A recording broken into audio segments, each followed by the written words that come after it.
nggak usah. Tes.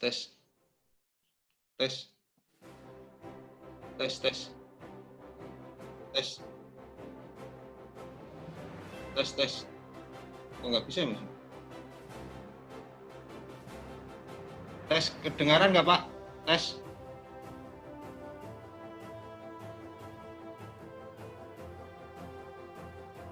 Apa dingin enggak kan? Tes 1 2 3.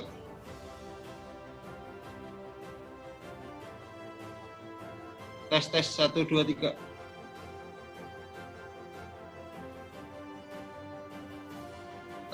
Tes 1 2 3.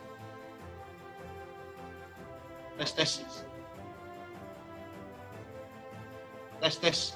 Gimana nih Mas?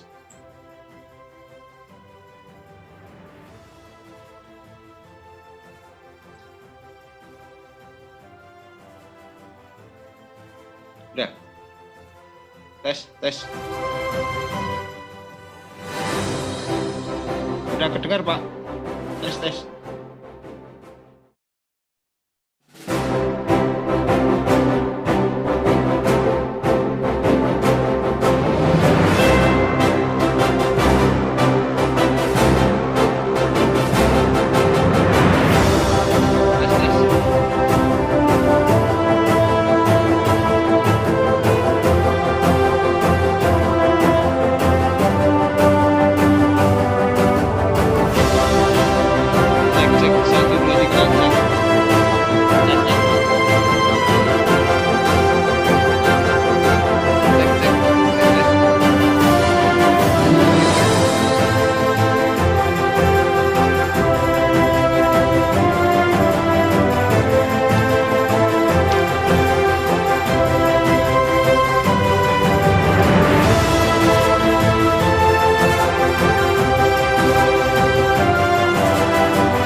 Ya, udah diganti kok.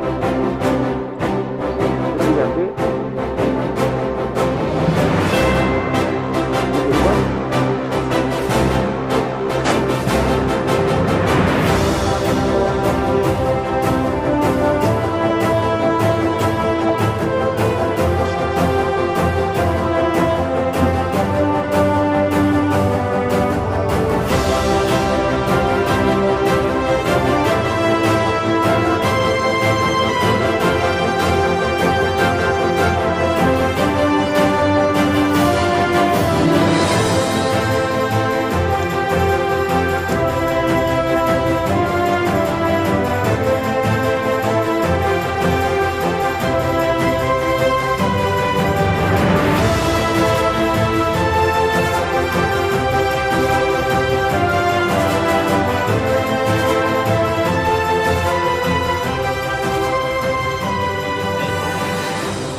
Cek 1 2 3.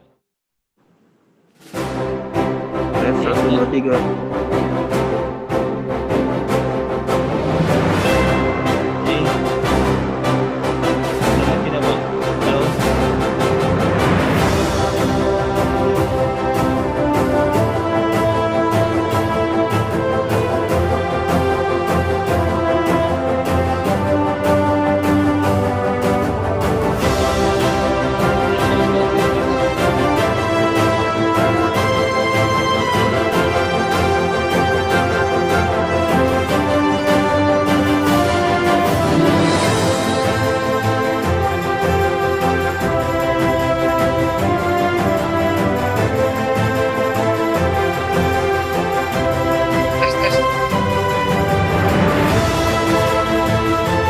Kami mohon dengan hormat kepada Bapak Ismail Satu, dua, tiga, untuk tes. membuka audio dan juga kamera video. Kita sedang melakukan pengecekan bersama. Oh iya. Oke. Soalnya moderatornya tadi ngulang-ngulang terus, reply terus. Ya. Ya, sama-sama ya. Ya.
Oh, kayaknya mati loh. Mati ya? Apa dari sananya? Penuh kosong aja nggak ada ini? Nggak ada. Iya masih preparing. Belum ya?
menghadirkan inovasi fitur deal sekitarmu dan berbagai promo menarik, sehingga meningkatkan jumlah transaksi para mitra.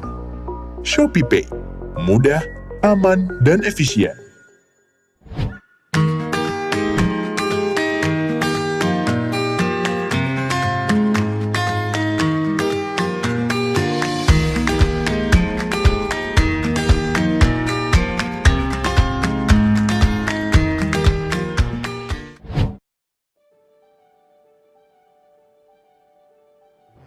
Gentlemen, before we begin with this monumental event, please allow me to inform you several rules for closing Indonesia Fintech Summit 2020 and Pekan Fintech Nasional 2020 virtual event. First, for all participants, please register yourself via the Google form link available in the chat box column on the Zoom platform.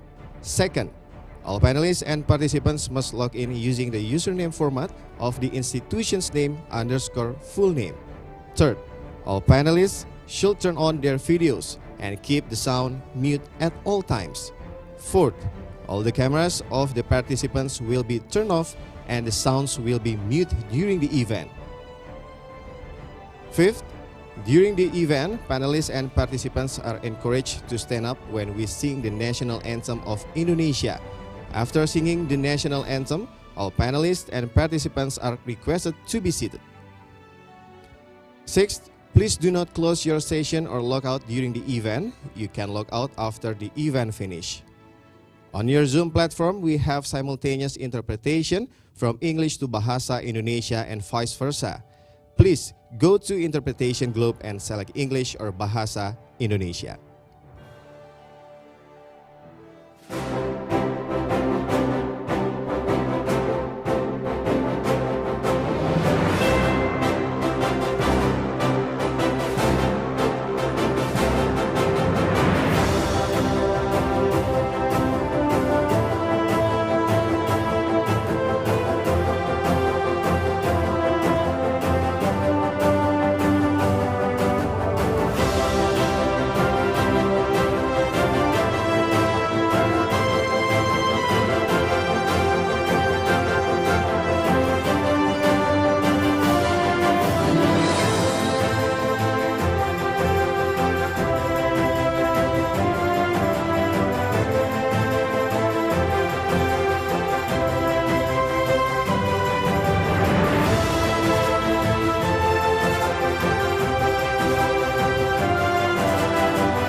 Good morning, ladies and gentlemen. Assalamualaikum warahmatullahi wabarakatuh. Welcome to closing ceremony of Indonesia Fintech Summit 2020 and Pekan Fintech Nasional 2020. This year we are going to virtual, although we cannot see each other physically. We are still connected through technology.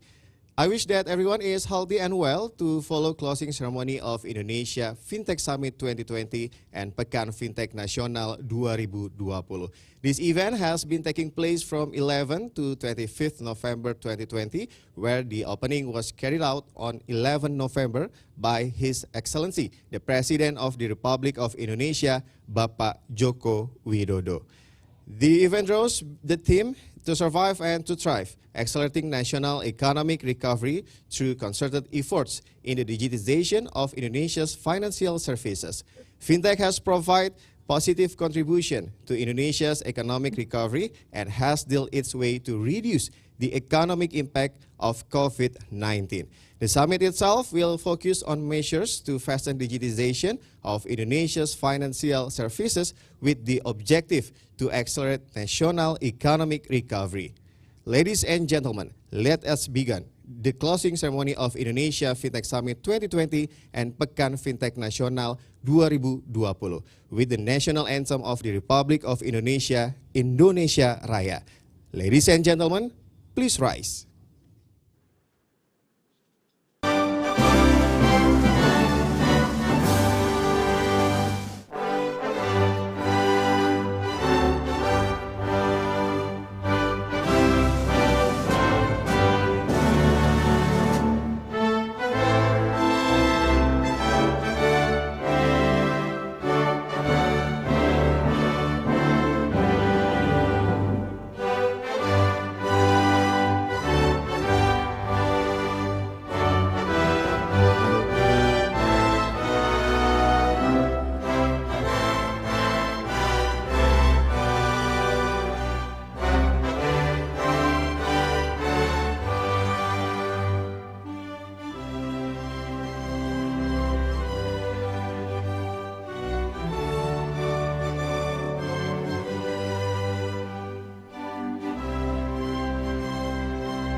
Hadirin dimohon untuk duduk kembali.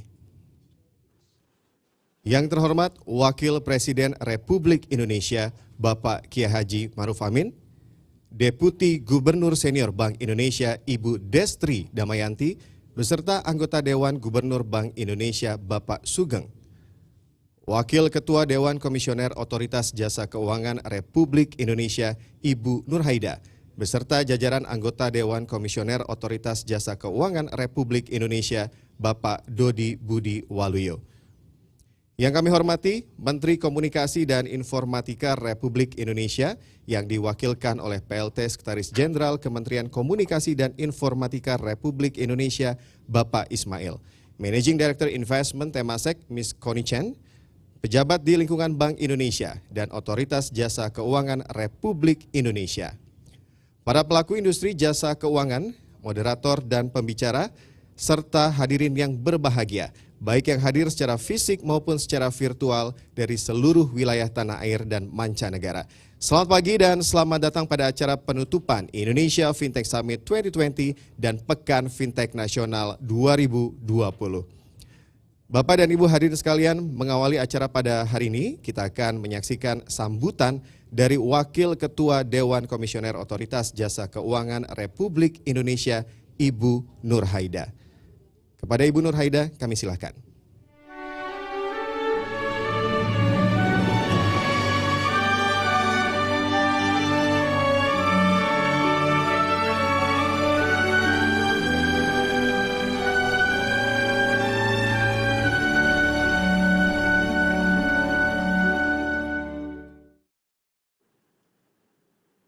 Yang saya hormati Bapak Wakil Presiden Republik Indonesia, yang saya hormati Deputi Gubernur Senior Bank Indonesia, Ibu Destri, yang saya hormati Deputi Gubernur Bank Indonesia, Bapak Sugeng, Bapak Dodi, dan jajaran, yang saya hormati rekan-rekan di Otoritas Jasa Keuangan, dan seluruh peserta yang hadir pada acara penutupan Fintech Summit dan Pekan Fintech Nasional pada pagi hari ini.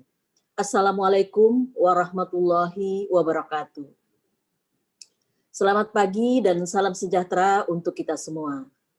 Pertama-tama, marilah kita panjatkan puji dan syukur kehadirat Tuhan Yang Maha Kuasa atas berkah dan limpahan rahmat-Nya. Kita semua telah sampai di penghujung acara Indonesia Fintech Summit dan Pekan Fintech Nasional 2020.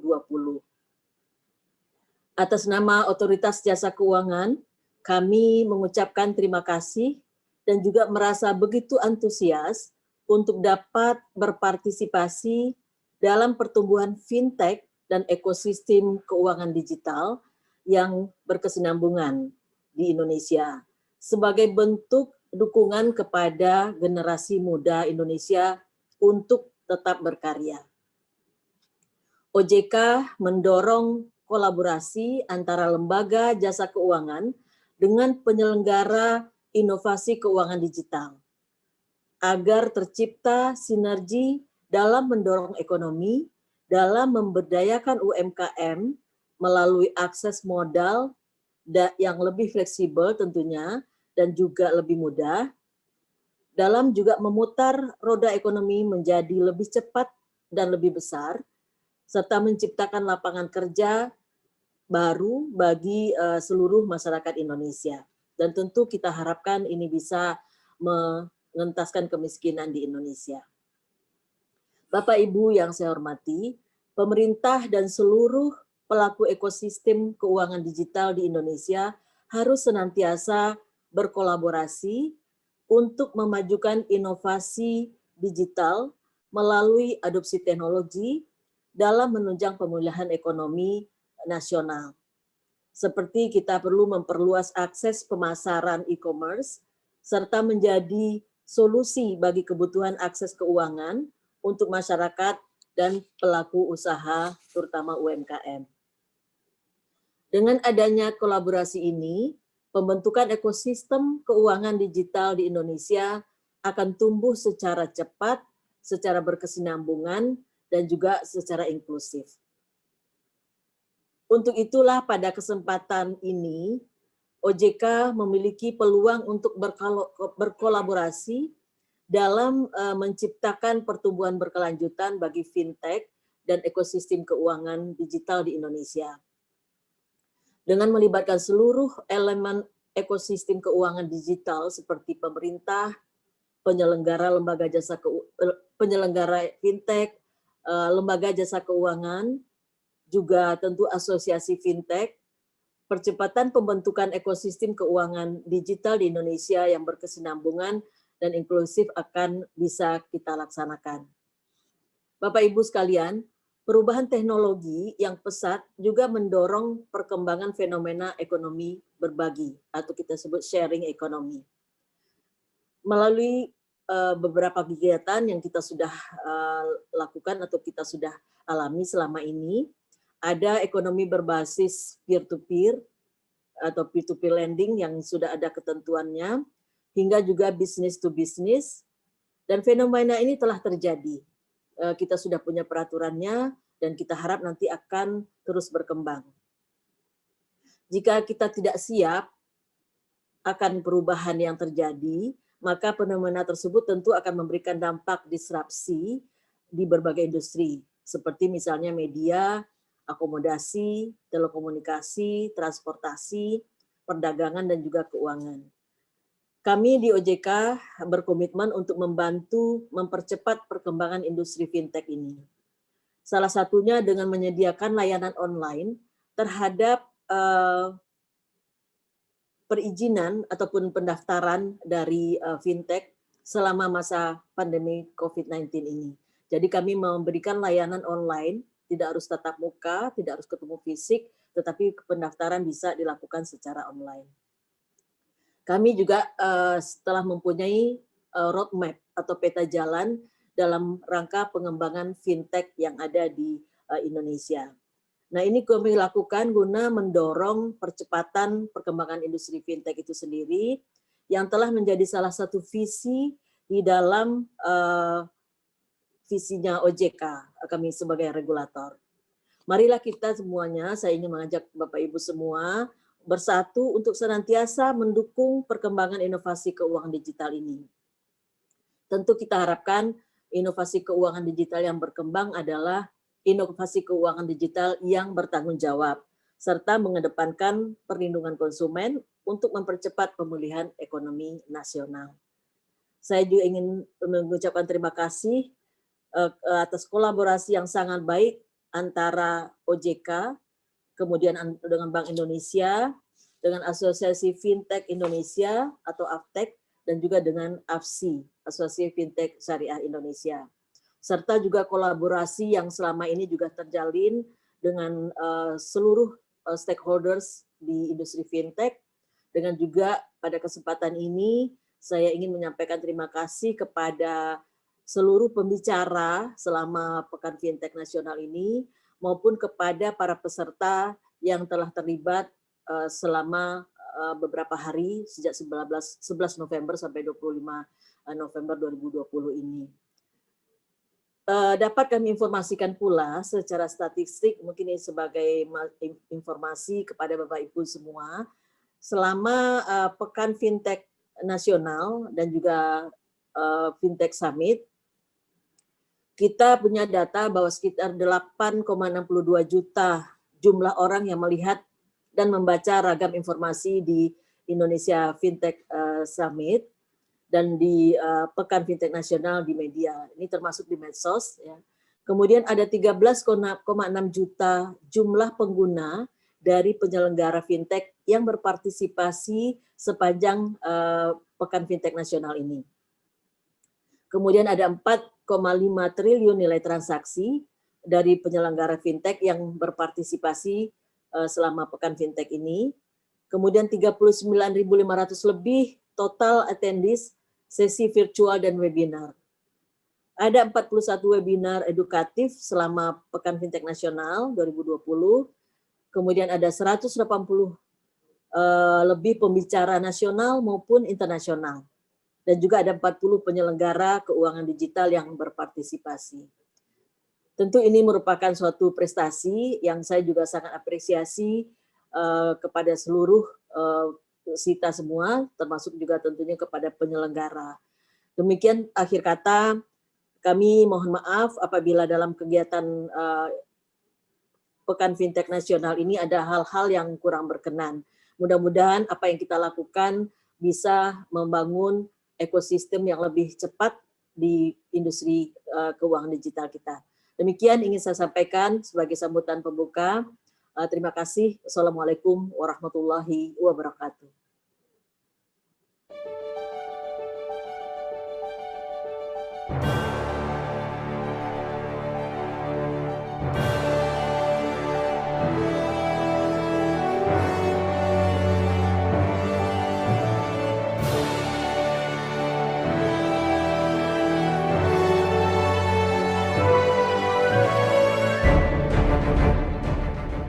Ya, terima kasih atas sambutan yang luar biasa pada pagi hari ini kepada Ibu Nur Haida. Bapak dan Ibu yang kami hormati, selanjutnya kita akan menyaksikan bersama opening speech Menteri Komunikasi dan Informatika Republik Indonesia yang akan disampaikan oleh PLT Sekretaris Jenderal Kementerian Komunikasi dan Informatika Republik Indonesia, Bapak Ismail. Kepada Bapak Ismail, kami silakan.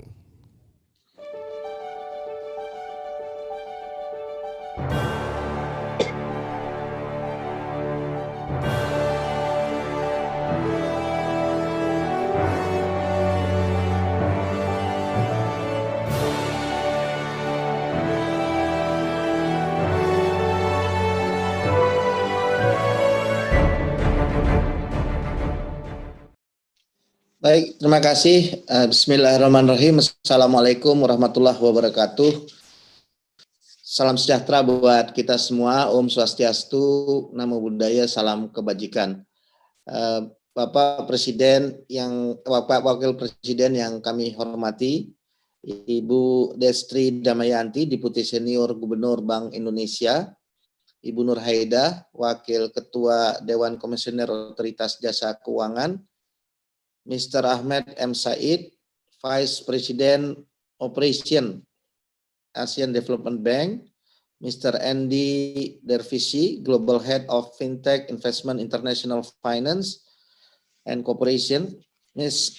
Connie Chan, Managing Director Investment Temasek, serta Bapak Ibu hadirin sekalian yang saya hormati.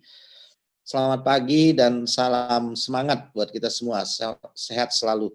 Izinkan saya membacakan sambutan yang sudah disiapkan oleh Bapak Menteri pada pagi hari ini dan permohonan maaf beliau karena harus mendampingi Bapak Presiden di Istana pagi hari ini dan menugaskan kepada kami untuk menyampaikan sambutan beliau ini.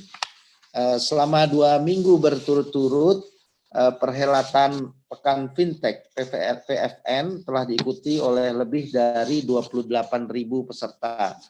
Ada 180 pembicara internasional dan nasional dengan lebih dari 60 sesi virtual. PFN membuktikan bahwa pandemi COVID-19 bukanlah halangan untuk terus produktif. PFN justru menunjukkan bahwa Indonesia merupakan bangsa besar yang resilient dan kreatif dalam menghadapi beragam tantangan yang ada. Saya ucapkan selamat kepada penyelenggara yang telah secara sukses mengadakan PFN. Semoga semangat resiliensi ini terus menyala dalam upaya memulihkan kesehatan dan membangkitkan perekonomian Indonesia. Bapak, Ibu hadirin yang berbahagia, Indonesia saat ini sedang bertransformasi secara masif. Pandemi COVID-19 tidak hanya mengubah peta perekonomian, namun juga kehidupan berbangsa dan bernegara. Asosiasi Penyelenggara Jasa Internet Indonesia (APJI) pada laporan statistik pengguna internet 2020 menyampaikan peningkatan jumlah pengguna internet sebesar 25,5 juta atau 8,9% dibandingkan tahun 2019. Masyarakat Telekomunikasi Indonesia atau Mastel juga terus melaporkan peningkatan pemanfaatan jaringan tetap internet atau fixed internet broadband sebesar 28% pada kuartal kedua tahun 2020. Peningkatan pemanfaatan internet tersebut berbanding lurus dengan data transaksi ekonomi digital yang juga melesat naik. Bank Indonesia sebagaimana dikutip harian Kompas mencatat realisasi transaksi uang elektronik sebesar 127 triliun rupiah hingga Agustus 2020. Sedangkan pada transaksi penyedia jasa lending financial technology, Otoritas Jasa Keuangan mencatat tingkat penyaluran pinjaman sebesar 128,7 triliun rupiah dengan tingkat pertumbuhan year on year mencapai 113% pada September 2020. Capaian ini menunjukkan posisi strategis pemanfaatan teknologi untuk menunjang pemulihan dan percepatan ekonomi Indonesia. Hal ini selaras dengan arahan Presiden Joko Widodo dalam menempuh pendekatan kesehatan dan ekonomi secara paralel melalui penerapan gas dan rem kebijakan. Riset Financial Times menunjukkan pendekatan gas dan rem yang ditetapkan Indonesia berhasil dengan baik, di mana Indonesia didapuk menjadi salah satu dari negara-negara di kawasan Asia yang berhasil mengembangkan penanganan pandemi COVID-19 sembari menjaga kestabilan perekonomian, seperti negara-negara yang lain yaitu Jepang, Vietnam, dan Korea Selatan. Bapak, Ibu, hadirin yang saya hormati, dalam upaya optimalisasi ekosistem ekonomi digital, perlu dilakukan peningkatan indeks inklusi dan literasi keuangan, serta peningkatan peran financial technology. Menyadari kebutuhan dan potensi yang ada, Presiden Joko Widodo memberikan mandat untuk melakukan percepatan transformasi digital yang diimplementasikan oleh Kementerian Kominfo melalui 4 kebijakan konstruktif dari hulu ke hilir, yaitu yang pertama, perluasan pembangunan infrastruktur telekomunikasi yang bertujuan untuk menjamin pemenuhan kebutuhan konektivitas internet di seluruh penjuru Nusantara. Hal ini dilakukan melalui penyelesaian pembangunan Base Transmission System atau BTS di 12.548 desa atau kelurahan yang belum terjangkau jaringan 4G. Di tahun 2022, ini akan diselesaikan seluruhnya pembangunan 12.548 BTS tersebut. Kementerian Kominfo juga merencanakan peluncuran satelit multifungsi Satria untuk menyediakan 150.000 titik layanan akses publik di tahun 2023. Kebijakan kedua dalam konteks transformasi digital ini adalah pengembangan dan adopsi teknologi baru seperti jaringan 5G guna penyediaan konektivitas digital yang lebih memadai dalam fasilitasi pengembangan teknologi yang semakin beragam, utamanya dalam bidang transaksi dan pengembangan ekonomi digital. Kebijakan ketiga adalah pengembangan kapasitas sumber daya manusia melalui berbagai program pendampingan seperti UMKM, Go Online, Nexticon, serta gerakan 1000 startup digital yang bertujuan untuk mewujudkan ekosistem ekonomi digital yang inklusif untuk seluruh lapisan masyarakat. Kebijakan keempat adalah penuntasan legislasi primer, seperti rancangan Undang-Undang Perlindungan Data Pribadi, guna melindungi baik pengguna maupun penyedia jasa dalam transaksi digital, serta berkolaborasi dengan berbagai negara lain melalui forum-forum internasional untuk pengembangan ekosistem ekonomi digital secara berkelanjutan. Bapak, Ibu, hadirin yang saya hormati, Bank Dunia memproyeksikan Indonesia akan menjadi salah satu negara dengan kekuatan ekonomi terbesar kelima dengan PDB 9.100 miliar US dollar pada tahun 2045 mendatang.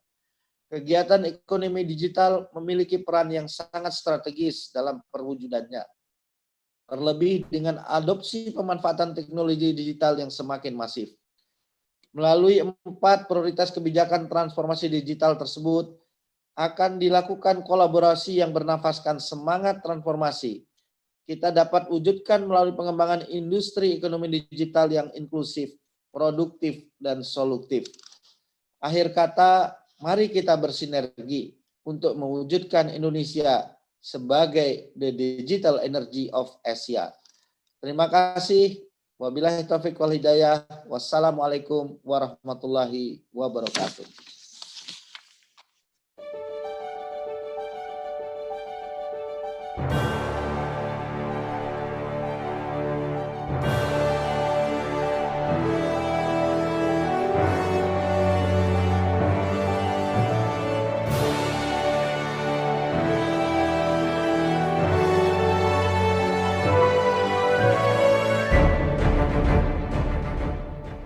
Terima kasih kepada Bapak Ismail. Bapak dan Ibu hadirin sekalian, selanjutnya kita akan simak bersama visionary speech yang akan disampaikan oleh Deputi Gubernur Senior Bank Indonesia, Ibu Destri Damayanti. Kepada Ibu Destri Damayanti, kami silahkan.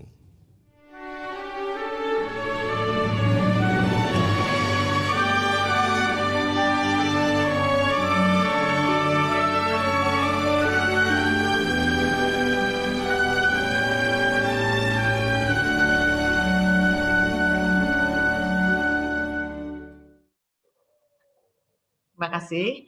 Bismillahirrahmanirrahim. Yang terhormat Wakil Presiden Republik Indonesia, Bapak Kiai Haji Ma'ruf Amin. Yang saya hormati Ibu Nur Haidah, Wakil Ketua Dewan Komisioner OJK, Bapak Deputi Gubernur Sugeng, Bapak Deputi Gubernur Dodi, dan juga Bapak Sekjen Menteri Komunikasi dan Informatika Republik Indonesia, Bapak Ismail MT, dan yang kami banggakan, seluruh para pelaku industri fintech dan seluruh hadirin dan undangan yang berbahagia. Assalamualaikum warahmatullahi wabarakatuh. Salam sejahtera, salam, Om Swastiastu, Namo Buddhaya, salam kebajikan. Selamat pagi dan salam sehat. Pertama-tama kami mengucapkan terima kasih yang setinggi-tingginya kepada pemerintah Republik Indonesia yang telah mendukung penyelenggaraan Pekan Fintech Nasional 2020 dan Indonesia Fintech Summit 2020 yang berlangsung dari tanggal 11 hingga 25 November 2020. Kami menghaturkan terima kasih kepada Bapak Wakil Presiden Republik Indonesia yang telah berkenan hadir menutup Pekan Fintech Nasional 2020 dan Indonesia Fintech Summit 2020 serta menyampaikan keynote speech pada pagi hari ini. Dan juga terima kasih, tadi kami sudah mendengarkan keynote speech dari Bapak Menteri Komunikasi dan Informatika, Bapak Joni G. Plate yang dibacakan oleh Bapak Sekjen. Terima kasih untuk dukungan dari pemerintah dalam rangka memberikan opening speech pada pagi hari ini. Kami juga memberikan apresiasi kepada para inovator dan para penggerak industri fintech di Indonesia yang dikoordinasikan oleh Asosiasi Fintech Indonesia atau AFTEC dan Asosiasi Fintech Syariah Indonesia atau AFSI yang telah menyelenggarakan kegiatan ini dengan baik dan lancar dan telah mendapat sambutan yang antusias dari masyarakat. Berbagai kegiatan telah diselenggarakan selama Pekan Fintech Nasional 2020 dan Indonesia Fintech Summit 2020. Pada pembukaan di tanggal 11 November yang lalu, Bapak Presiden Republik Indonesia telah memberikan keynote speech yang diawali dengan opening speech oleh Menteri Koordinator Bidang Perekonomian dan dilanjutkan dengan Fintech Visionary Talk dengan narasumber Gubernur BI, Ketua Dewan Komisioner OJK, dan Menteri Keuangan Republik Indonesia. Dan pada tanggal 11 hingga 12 November 2020 telah dilaksanakan Indonesia Fintech Summit 2020 berupa penyelenggaraan webinar yang terdiri dari sesi plenary dan sesi breakout. Dan webinar tersebut menghadirkan banyak sekali pembicara yang kompeten, baik dari luar negeri maupun dari dalam negeri. Dan acara ini diselenggarakan menggunakan platform Zoom meeting, dan disiarkan juga melalui siaran live YouTube dan Instagram yang disambut secara antusias oleh masyarakat. Pekan Fintech Nasional 2020 terdiri dari beberapa kegiatan individual, inisiatif anggota AFTEK dan AFSI, antara lain Expert Gym, Fintech Story, Fintech Talk, Media Clinic, Expert Lab, Roundtable Discussion. Dan topik yang dibahas terkait Fintech seperti Data Identity and Protection, EKYC, Alternative Financing, MSMEs Finance dalam 13 sesi kegiatan. Bapak Ibu sekalian, izinkan saya membaca sedikit summary terkait dengan statistik penyelenggaraan selama 2 pekan ini. Kalau kita lihat dari jumlah pengunjung, ada 8,62 juta pengunjung yang melihat dan membaca ragam informasi IFS dan PFN di seluruh media yang telah kami sebutkan di atas. Kemudian juga kalau kita lihat dari total attendees untuk seri virtual dan webinar, itu mencapai lebih dari 39.500. Dan menarik lagi, kalau kita lihat dari nilai transaksi dari penyelenggara fintech yang berpartisipasi sepanjang PFN ini mencapai 4,5 triliun. Dan ada 40 penyelenggara keuangan digital yang berpartisipasi. Kemudian ada 180 lebih pembicara nasional dan internasional. Dan ada 24 promosi berupa cashback, gateway, door prize, dan lain sebagainya. Jadi di sini kami melihat antusiasme yang sangat tinggi, bukan saja dari pelaku fintech tersebut, tapi juga dari masyarakat dan juga termasuk dari regulator dan pemerintah. Tren peningkatan ekonomi dan keuangan digital terus berlanjut secara global, termasuk di Indonesia. Dalam kondisi pandemi saat ini, aktivitas EKD terus meningkat, sejalan dengan kesadaran masyarakat dan perubahan perilaku untuk penggunaan e-commerce seiring adanya pembatasan aktivitas fisik masyarakat. Berbagai data menunjukkan aktivitas EKD terus meningkat, seperti contohnya, nominal transaksi e-commerce pada triwulan 3 2020 tercatat sebesar 70 triliun. Atau naik dibandingkan dengan triwulan 2019 yang sekitar 60 triliun. Peningkatan transaksi e-commerce tersebut juga diikuti dengan transformasi pembayaran dari menggunakan transfer bank ke alat pembayaran lainnya, termasuk penggunaan uang elektronik atau UE. Per triwulan 3 2020, pembayaran e-commerce menggunakan UE sudah mencapai 42% dari total pembayaran atau jauh meningkat dibandingkan dengan tahun 2017 yang baru mencapai 11%. Dengan tren digitalisasi yang berlanjut, maka transformasi penggunaan alat pembayaran diperkirakan juga akan berlanjut, termasuk untuk penggunaan UE. Bapak dan Ibu serta hadirin yang kami hormati, Bank Indonesia melihat peran penting teknologi saat ini dan ke depan yang akan mentransformasi pola kebiasaan masyarakat di berbagai aspek kehidupan, termasuk di bidang pembayaran dan ekonomi keuangan. Oleh karena itu, kami menyadari bahwa otoritas harus mampu striking the right balance antara upaya mendorong berkembangnya inovasi dan upaya memitigasi risiko. Sebagai respon terhadap hal tersebut, Bank Indonesia telah menyusun Blueprint Sistem Pembayaran Indonesia atau BSPI 2025.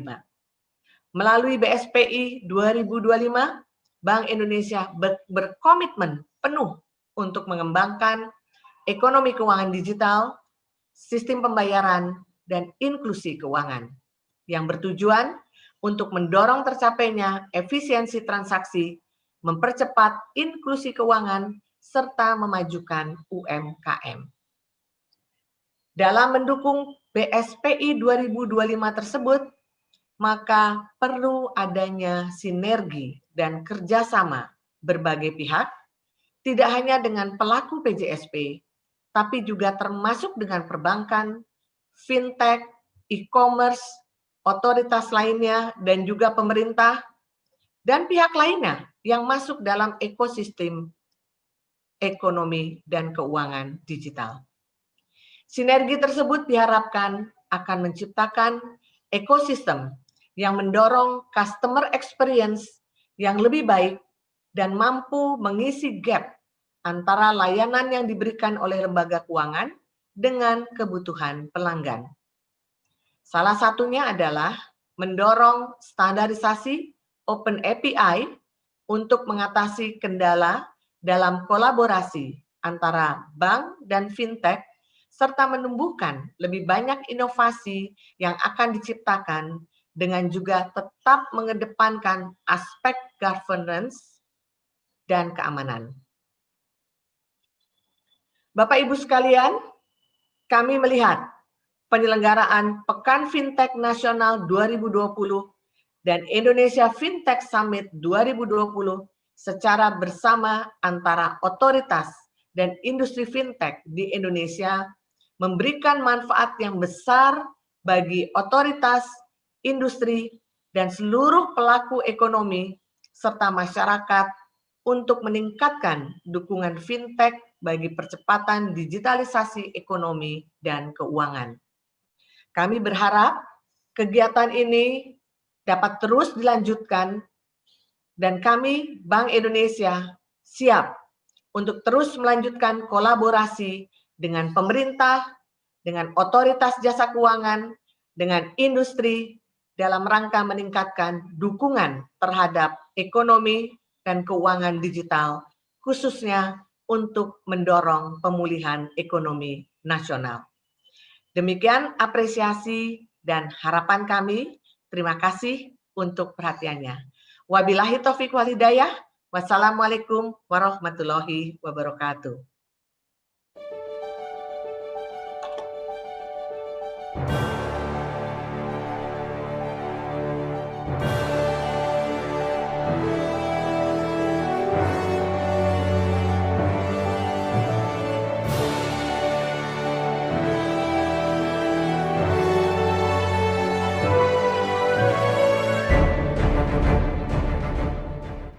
Terima kasih atas paparan yang sangat luar biasa kepada Ibu Destri Damayanti.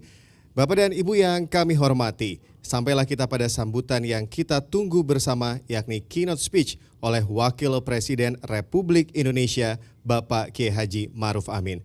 Yang terhormat Bapak Kiai Haji Ma'ruf Amin, kami silahkan.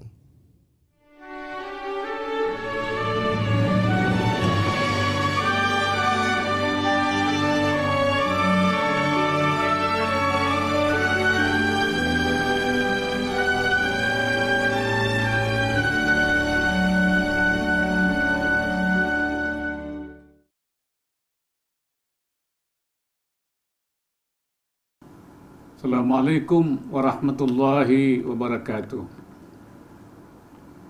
Bismillahirrahmanirrahim. Yang saya hormati Gubernur Bank Indonesia, Ketua Otoritas Jasa Keuangan, Menteri Komunikasi dan Informatika, para undangan dan hadirin yang berbahagia. Pertama-tama marilah kita panjatkan puji syukur kehadirat Allah Subhanahu wa Ta'ala, Tuhan yang Maha Esa, atas segala limpahan berkah, rahmat dan kurnia-Nya kepada kita sekalian, sehingga kita dapat hadir pada acara penutupan Pekan Fintech Nasional tahun 2020 yang bertema mempercepat pemulihan ekonomi nasional melalui upaya bersama digitalisasi jasa keuangan Indonesia. Saya mengucapkan terima kasih atas undangan dan kesempatan yang diberikan kepada saya untuk menyampaikan sambutan kunci pada acara yang sangat penting ini. Apresiasi yang tinggi saya sampaikan kepada Bank Indonesia, Otoritas Jasa Keuangan, Asosiasi Fintech Indonesia (AFTEK), dan Asosiasi Fintech Syariah Indonesia (AFSI) atas inisiatif menyelenggarakan Indonesia Fintech Summit 2020 dan Pekan Fintech Nasional 2020.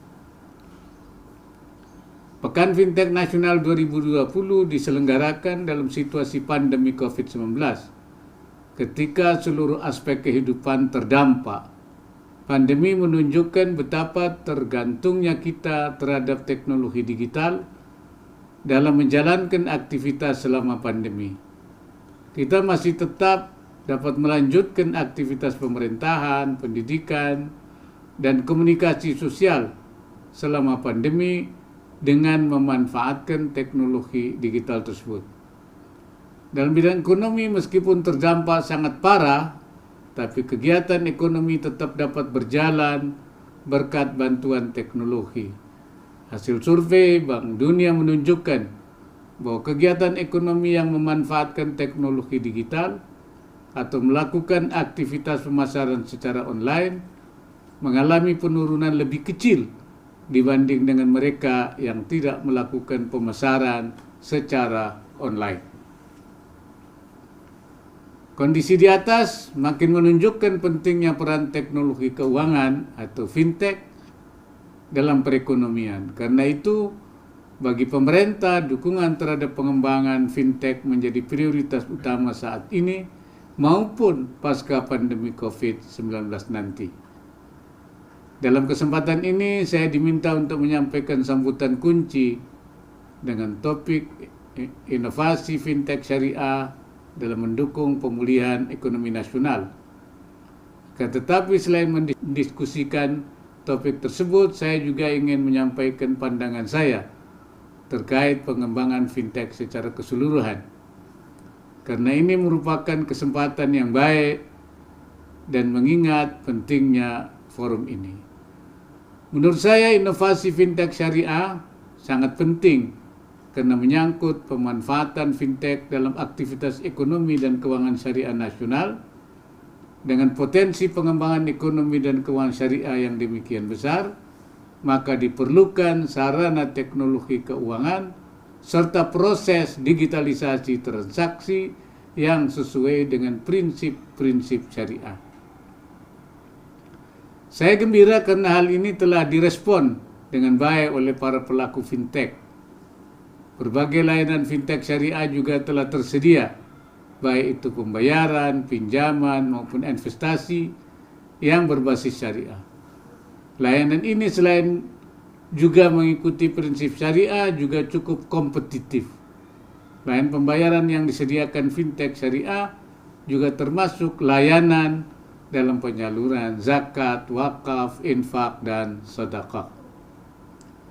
Dalam bentuk yang lain, beberapa pelaku penyedia penjualan online juga membantu menyediakan fitur syariah untuk membantu masyarakat mencari produk-produk halal secara lebih mudah.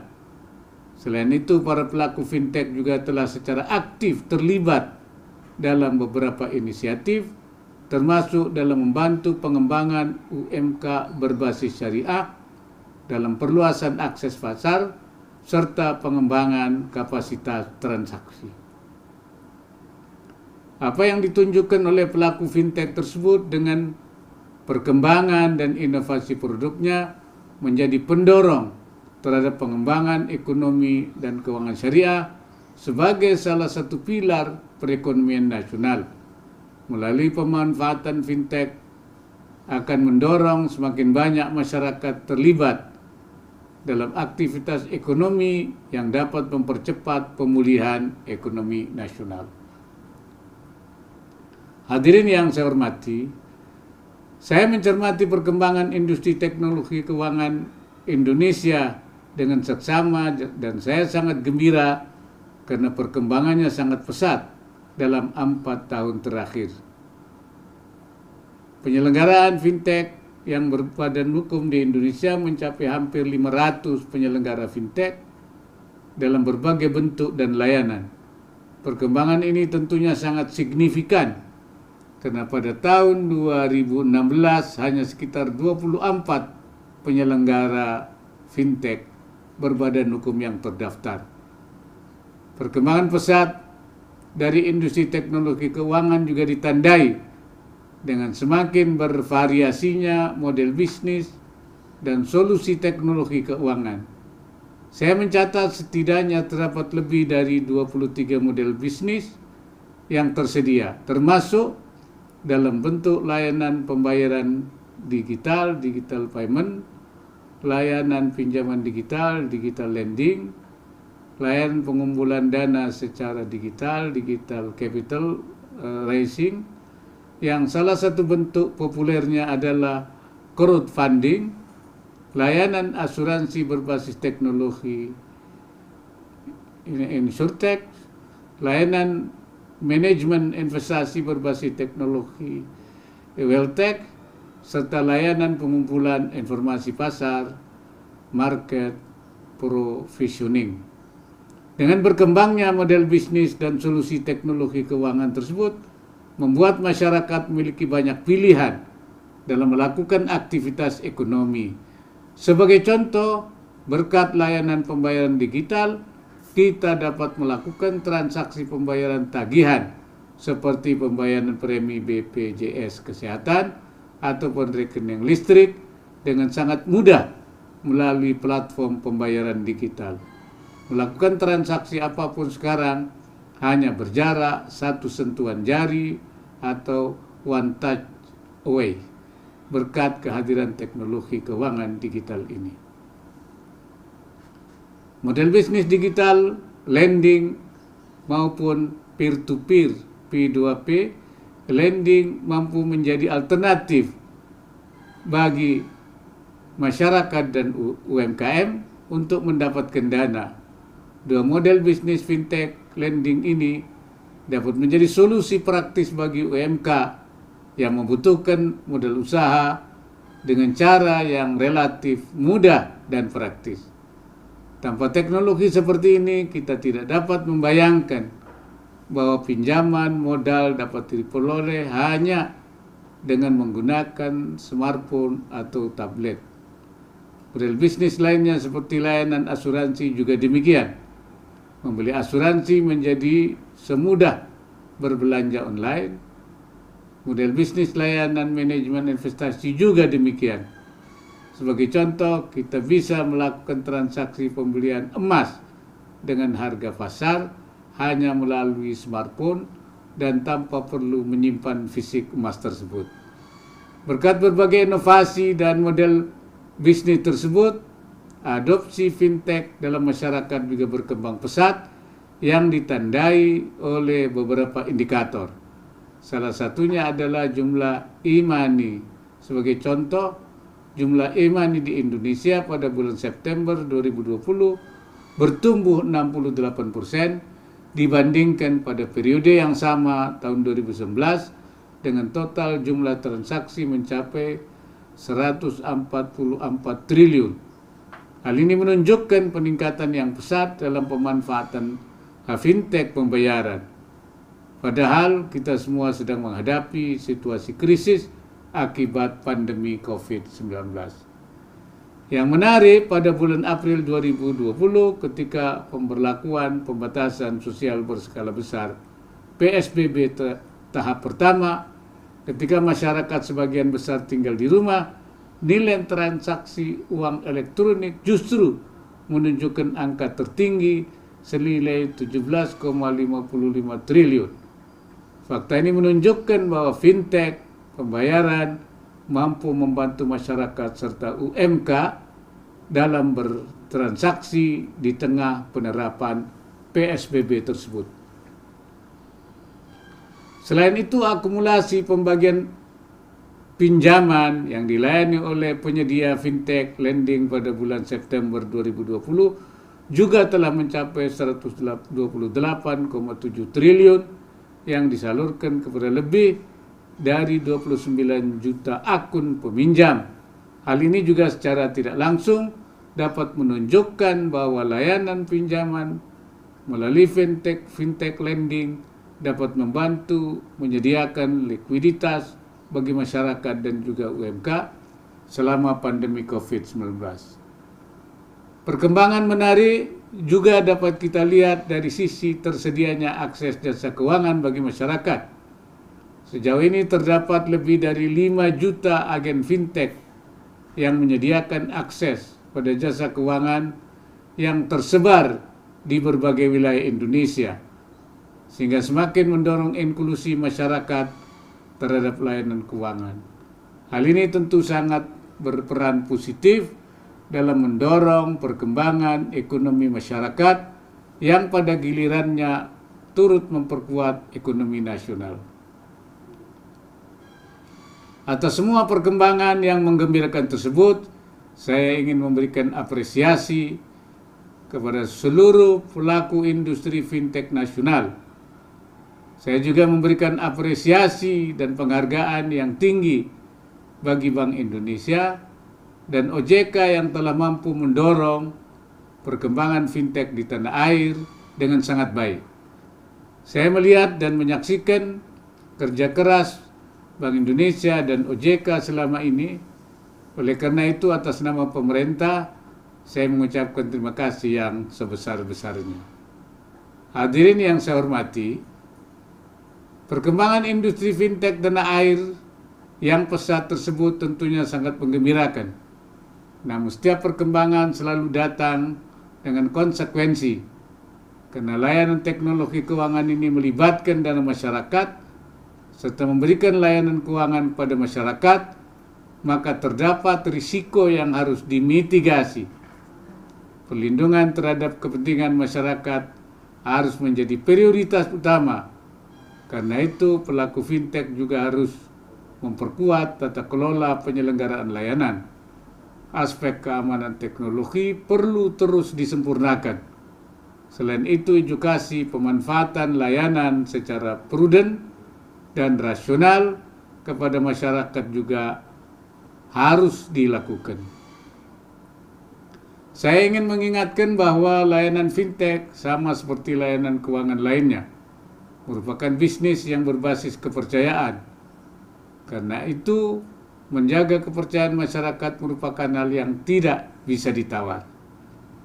Dalam memitigasi risiko, peran regulator juga tentu sangat penting.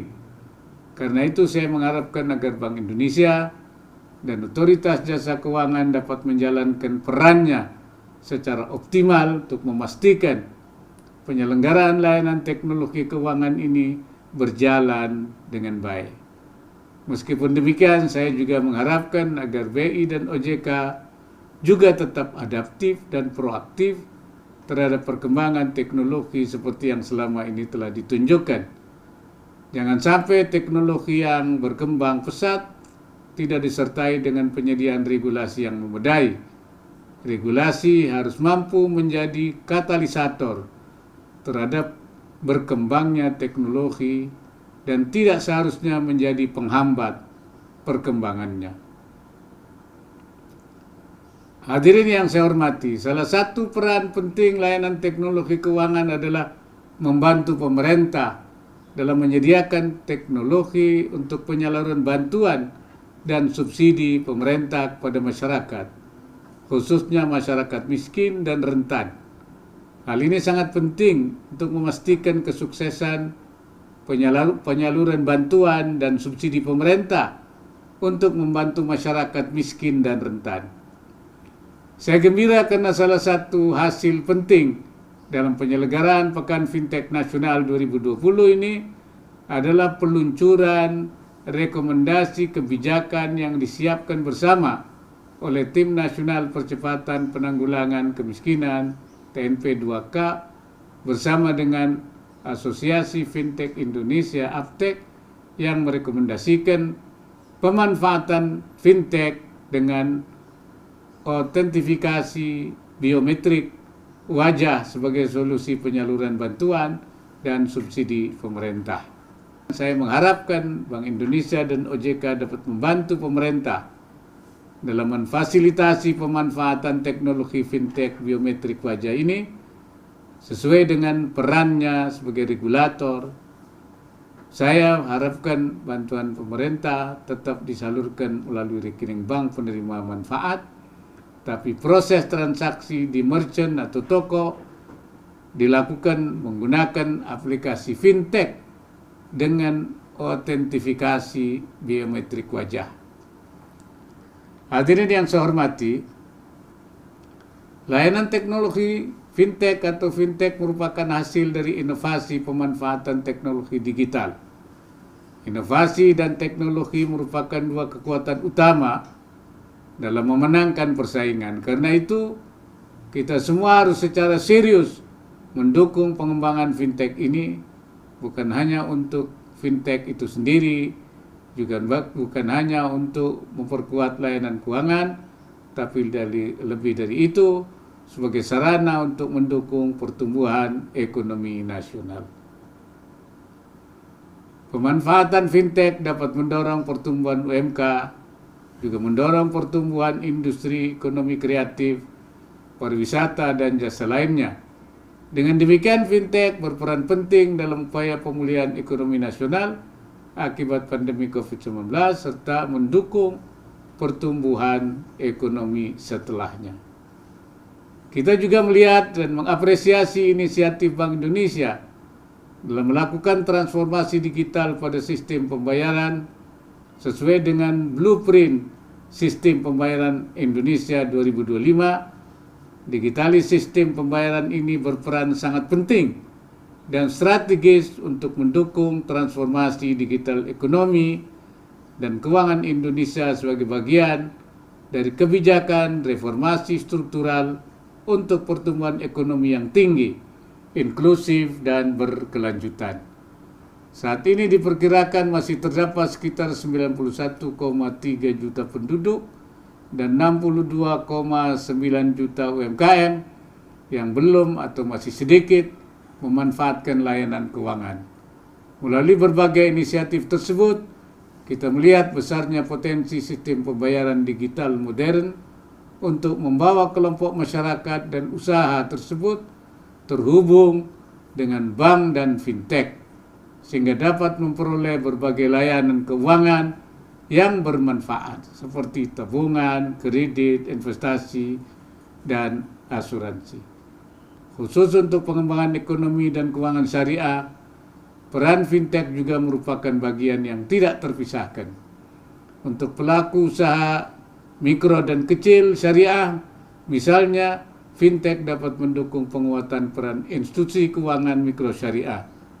Selain itu, fintech juga dapat mendorong penciptaan usaha-usaha syariah baru. Dalam skala yang lebih luas, pemanfaatan fintech bagi pelaku usaha syariah, skala mikro dan skala kecil, dapat mendorong mereka agar bagian dari rantai nilai industri halal global untuk memacu pertumbuhan usaha dan peningkatan ketahanan ekonomi umat. Bagi masyarakat, pemanfaatan fintech memudahkan masyarakat untuk terlibat dalam berbagai kegiatan ekonomi, baik itu transaksi, investasi, maupun layanan keuangan lainnya.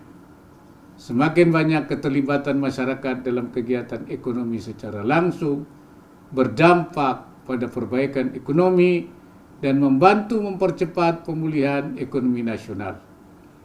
Menutup sambutan ini, saya ingin mengingatkan kita semua untuk senantiasa mematuhi protokol pencegahan COVID-19. Pandemi ini masih jauh dari selesai. Karena itu, pastikan kita selalu menggunakan masker, menjaga jarak, dan rajin mencuci tangan untuk memutus penyebaran COVID-19. Hanya dengan itu kita dapat mempercepat upaya untuk keluar dari krisis yang kita hadapi saat ini.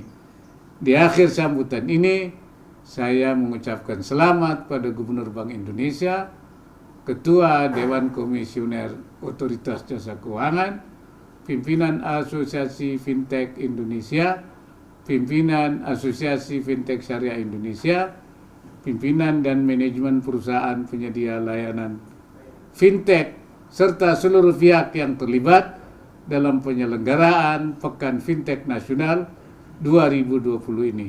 Acara ini telah berlangsung dengan sukses dan memberikan kontribusi nyata bagi pengembangan teknologi keuangan di tanah air. Saya mendoakan semoga Allah Subhanahu wa taala senantiasa meridai setiap ikhtiar yang telah dan sedang akan kita lakukan. Sekian, terima kasih. Assalamualaikum warahmatullahi wabarakatuh.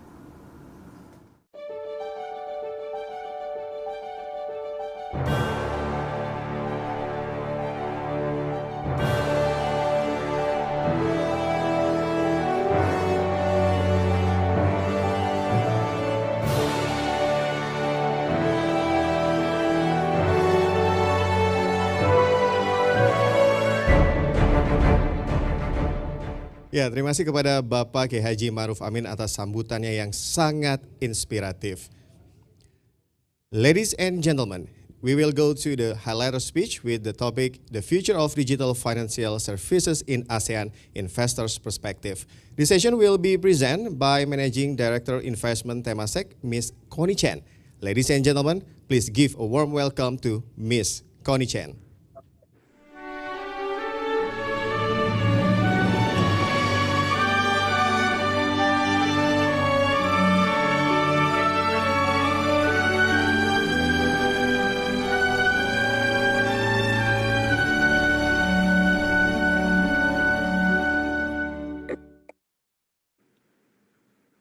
Hi, good morning, everyone. First of all, thank you for having me here to discuss the future of digital financial services in ASEAN from an investor perspective. So at Temasek, we're quite excited about the long-term prospects of digital financial services in the region and have been tracking the market actively for potential investment opportunities. This year is significantly noteworthy as we witness the acceleration in adoption of digital financial services, as well as the overall resilience in the digital economy, despite the significant challenges from the pandemic. For the past 5 years, Temasek has published, along with our co-authors Google and Bain, a report called Southeast Asia E-Economy, which focuses on digital economies in Southeast Asia. So today, I'm happy to share some of the findings from that report, as well as share some of our perspectives as an investor. We move on to the next page. So I'll start by describing some of the factors and trends driving acceleration of digital financial services. Next page. So starting with consumers, COVID-19 has really brought a change in behavior. There was a significant shift away from cash and also increased trust in online transactions. On the business side, the pandemic really somewhat forced merchants as well as SMEs to migrate online, which effectively lowered the barrier to using digital payments. This is something that had existed for a long time. And with that, really creates a virtuous cycle with more merchants and more consumers coming online, creating a better digital footprint on both sides, which will eventually allow better data capture, which enables credit underwriting, as well as expanding into other parts of financial services. I think importantly, regulators have played a very pivotal role in supporting this. They supported the adoption of digital financial services, also encouraged consumers to transact digitally, and many regulators in the region also laid out critical infrastructure to promote the growth of digital financial services, such as eKYC, digital identity, as well as fostering some innovation, for example, with the introduction of digital banking licenses. If we move on to the next page, so you can see that many of the DFS verticals have continued to grow this year despite the challenges coming from the pandemic. And we believe in the long term that digital financial services in Southeast Asia will remain very strong. And I'll share some of the observations that we see in each of these verticals in the following slides. On the next page. So starting with digital payments. So overall gross transaction value shrunk this year due to lockdown restrictions. But if you take a closer look at the differences between pre-COVID and post-COVID, the average number of cash transactions by consumers actually declined. from 48% before COVID to only 37% post-COVID. Another notable trend is the growth in e-wallets. So many of the e-wallet players are seeing strong organic user growth, also very high user engagement. This is aided by more merchants now accepting these digital payments. So as a result, the e-wallets GTV is estimated to increase by more than 100% this year, which will make up around 3% of total C2B payment value from only 1% last year.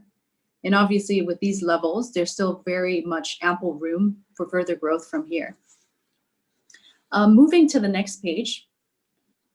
So on cross-border payments, this is another vertical where we see a surge in adoption.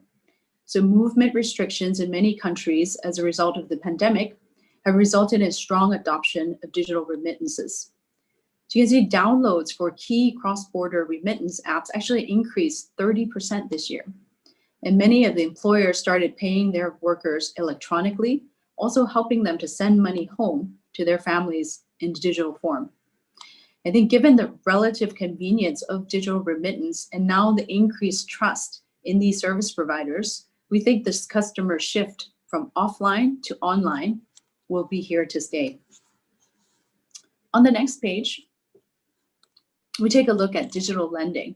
Now, digital lending has been set back in the near term by credit quality concerns, also funding constraints. So governments across the region have intervened through loan moratoriums, loan restructurings, or interest rate adjustments. And given the weakened business activity, also reduced income, banks, as well as the investors that were funding the fintech loans, have become extra cautious. But we think that lender confidence will remain weak in the near term due to these asset quality concerns. But however, in the long term, we think this growth prospects will continue to remain strong. I think the current cycle will put many of the credit underwriting models to the test. And those who survive this current crisis and prove the performance of their underwriting models will come out bigger and stronger. In addition, the data available through payments and other digital activities will further strengthen the industry's ability to price loans by using this richer, non-traditional set of data. Moving to the next page. Onto insurance. So digital insurance is expected to see around 30% growth this year, which is partly helped by increased demand for life as well as health policies as consumers become more risk aware and risk conscious. So these products were actually historically very challenging to sell online, but we're seeing this meaningful shift in consumer behavior during the pandemic. In addition, partnership between established insurers as well as consumer platforms have spurred innovative products, such as bite-sized microinsurance, which has higher conversion potential, just given the smaller ticket size, but also the ability to serve and protect the underinsured customer segments.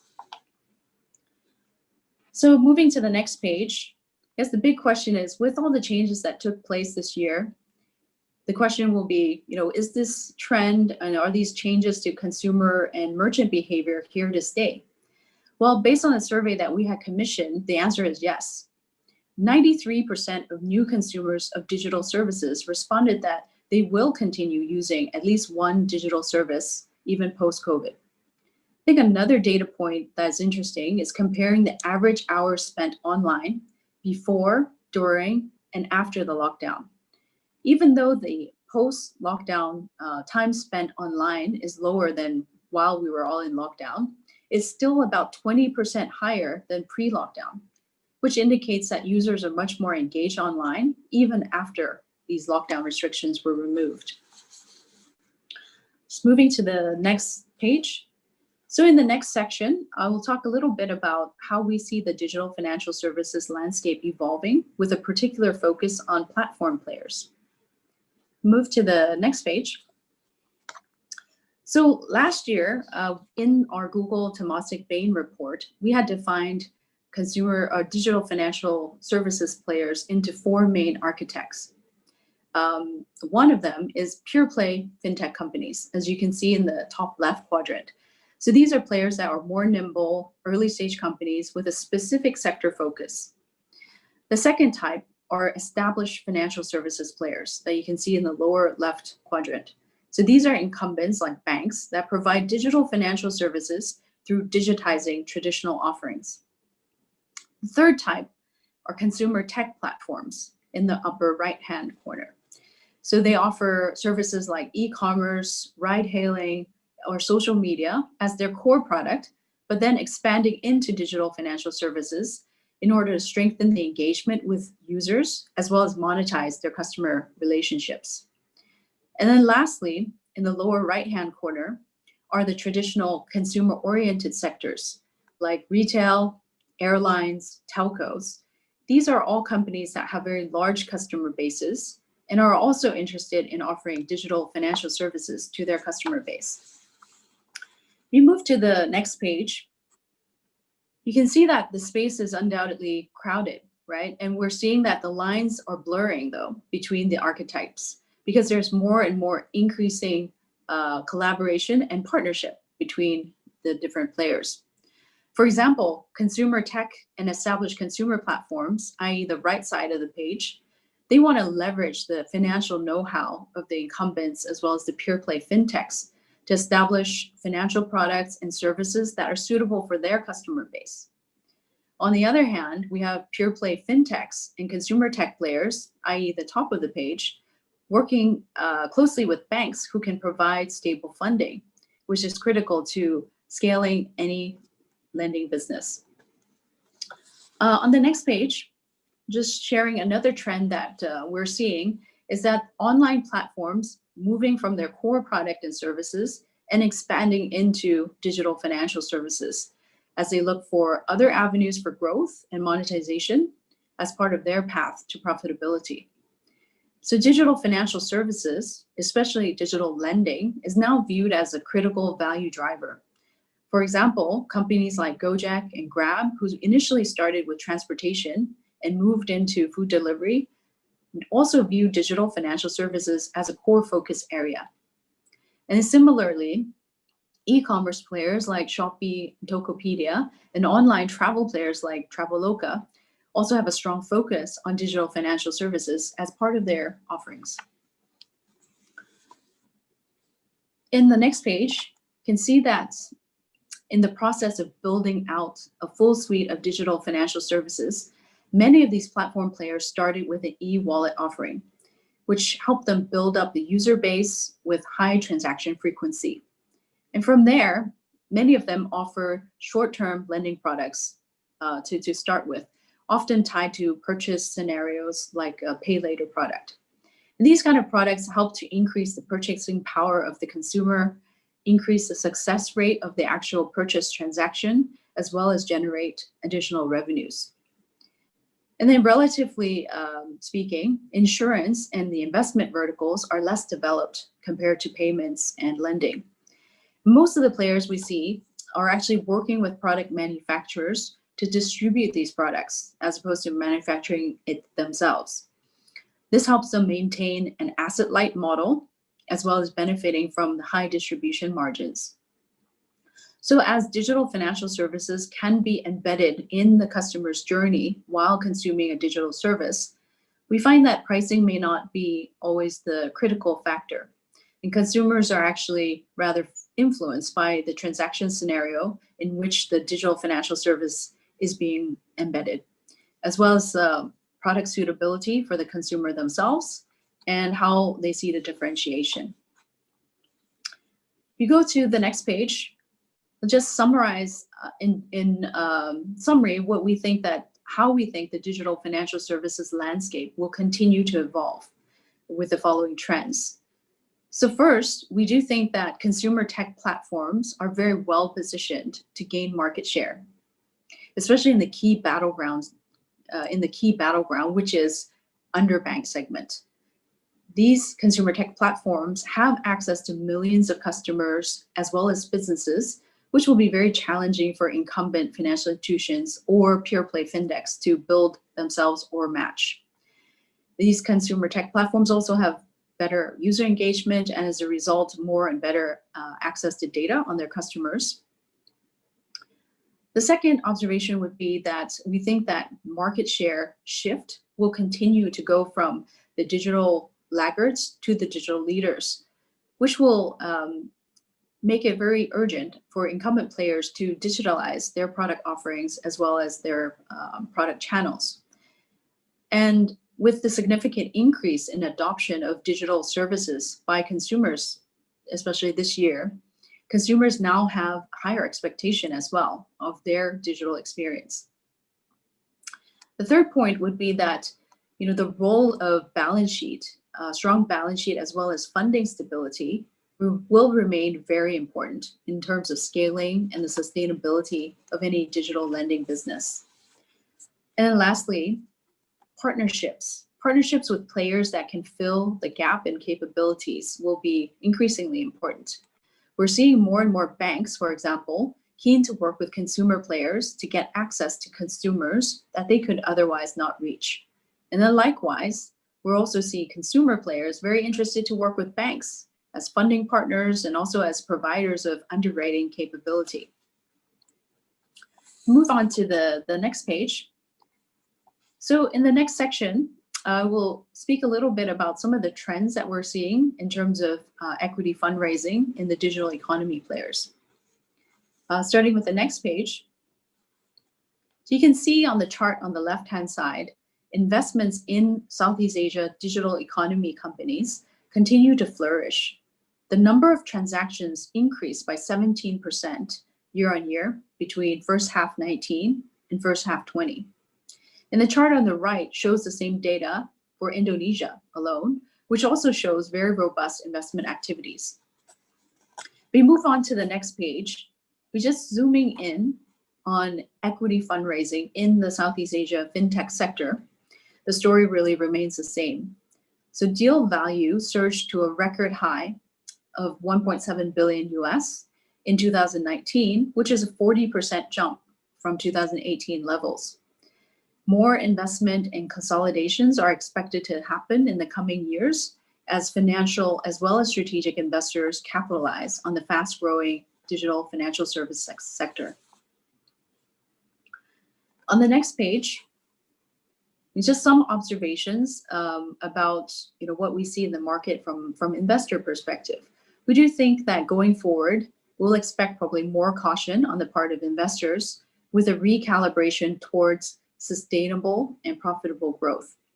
So investors will refocus on positive unit economics as well as path to profitability versus only focusing on GTV or user growth. But having said that, we also observed that dry powder reached record highs in 2019, with investors holding on to substantial capital going into 2020. I guess, obviously, in this current climate, different investors will have various investment strategies. We'll continue to see the strong leading companies be able to get funding at premium valuations. Lastly, on the valuation front, we do expect a continuation of divergence, with premiums paid for those companies, the leaders, with sizable customer reach, sustainable growth, as well as a path to profitability. And then on the next page, this is the last page, really, where I'll just sum it up in terms of our observations of the sector. Again, first of all, we're very excited about the long-term prospects of digital financial services in Southeast Asia. I think the region's uniqueness comes from the large underbanked and unbanked population that are yet digitally savvy. And they make up nearly 50% of the overall population, or 200 million people in total. And as a long-term investor, Temasek is very much focused on secular trends as opposed to just cyclical drivers. And yes, the pandemic have affected near-term macroeconomic situation and also near-term growth of certain verticals in digital financial services. But at the same time, it has accelerated the penetration and adoption of digital financial services across all countries. And we think that this secular shift is here to stay. We also see that the SME merchant segment as a relatively untapped segment, and companies will probably focus more on this going forward due to better unit economics compared to the consumer side in most cases. Another observation is just across all digital financial services verticals, lending is the largest revenue pool and competition there is intense. In the current pandemic, we do notice a shift in terms of focus from volume growth to actually better risk management and funding stability. I think the current cycle that we're facing today will provide an opportunity to differentiate good underwriting models and really putting them to the test during this cycle. Third is, I guess, among the various ingredients to success, we think that scaling requires access to a large customer base, whether it's through your own customer base or through partnerships. Equally important is execution. So platform players, as we talked about, have an inherent advantage with regards to large customer base. But we're also seeing varying degrees of success, which shows the importance of focus, strategy, and execution. And lastly, continued regulatory support in terms of promoting innovation and infrastructure investment will be very critical to the growth of digital financial services. Equally important is the financial inclusion agenda, especially for the unbanked and rural customers. And this will also require policy support as well as incentives to really unlock the full potential of this segment. So in summary, we see a very promising future for digital financial services in Southeast Asia. We're very excited to be part of this journey as active investors in the region. And this concludes our thoughts on this. Thank you very much.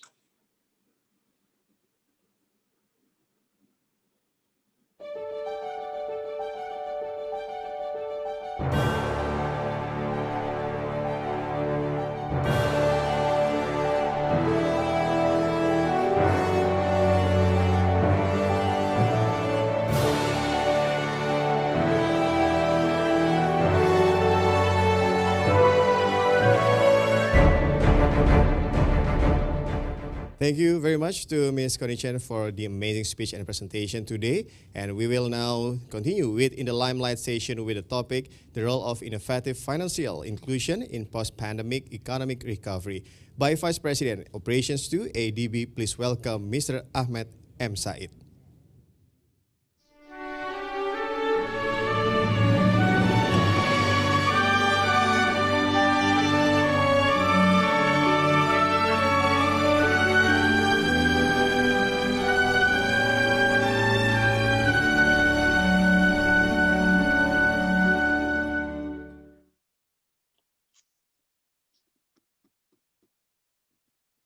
Thank you. Good morning. Selamat pagi. Before anything, I wanted to begin with a word of congratulations and wanted to extend my very sincere congratulations to AFTEC, OJK, BEI, and all the Pekan Fintech Nasional 2020 supporters, as well as, I think, even more importantly, to participants in this very, very important and very successful and productive 2-week-long FinTech Summit.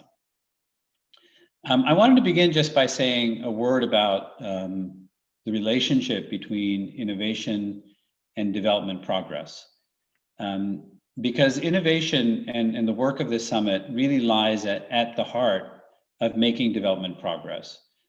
We speak often about gains in income, gains in GDP, and of course we understand development to be a much broader process than growth in income. But focusing just on income for a moment, income gains come from productivity gains, and productivity gains come from innovation. And so the work of innovation is the work of development. The work of innovation is the work of improving the quality of human life. But I would say even more important, or at least equally important to the task of innovating, is the task of disseminating innovation and promoting the adoption and sharing of new ideas, new products, new ways of doing things. Forums such as this are absolutely critical to that dissemination process through the means through which ideas percolate through an economy and ultimately affect the lives of all within it. And so I want to commend the organizers and those participating for engaging in work over the course of the last week that is critically important, and I also believe very, very noble. What I was hoping to do today to talk about here as we reach the closing of the summit is to just touch on three subjects. The first is the impact of COVID-19. The second is the importance of financial inclusion and digitalization, particularly in light of COVID-19.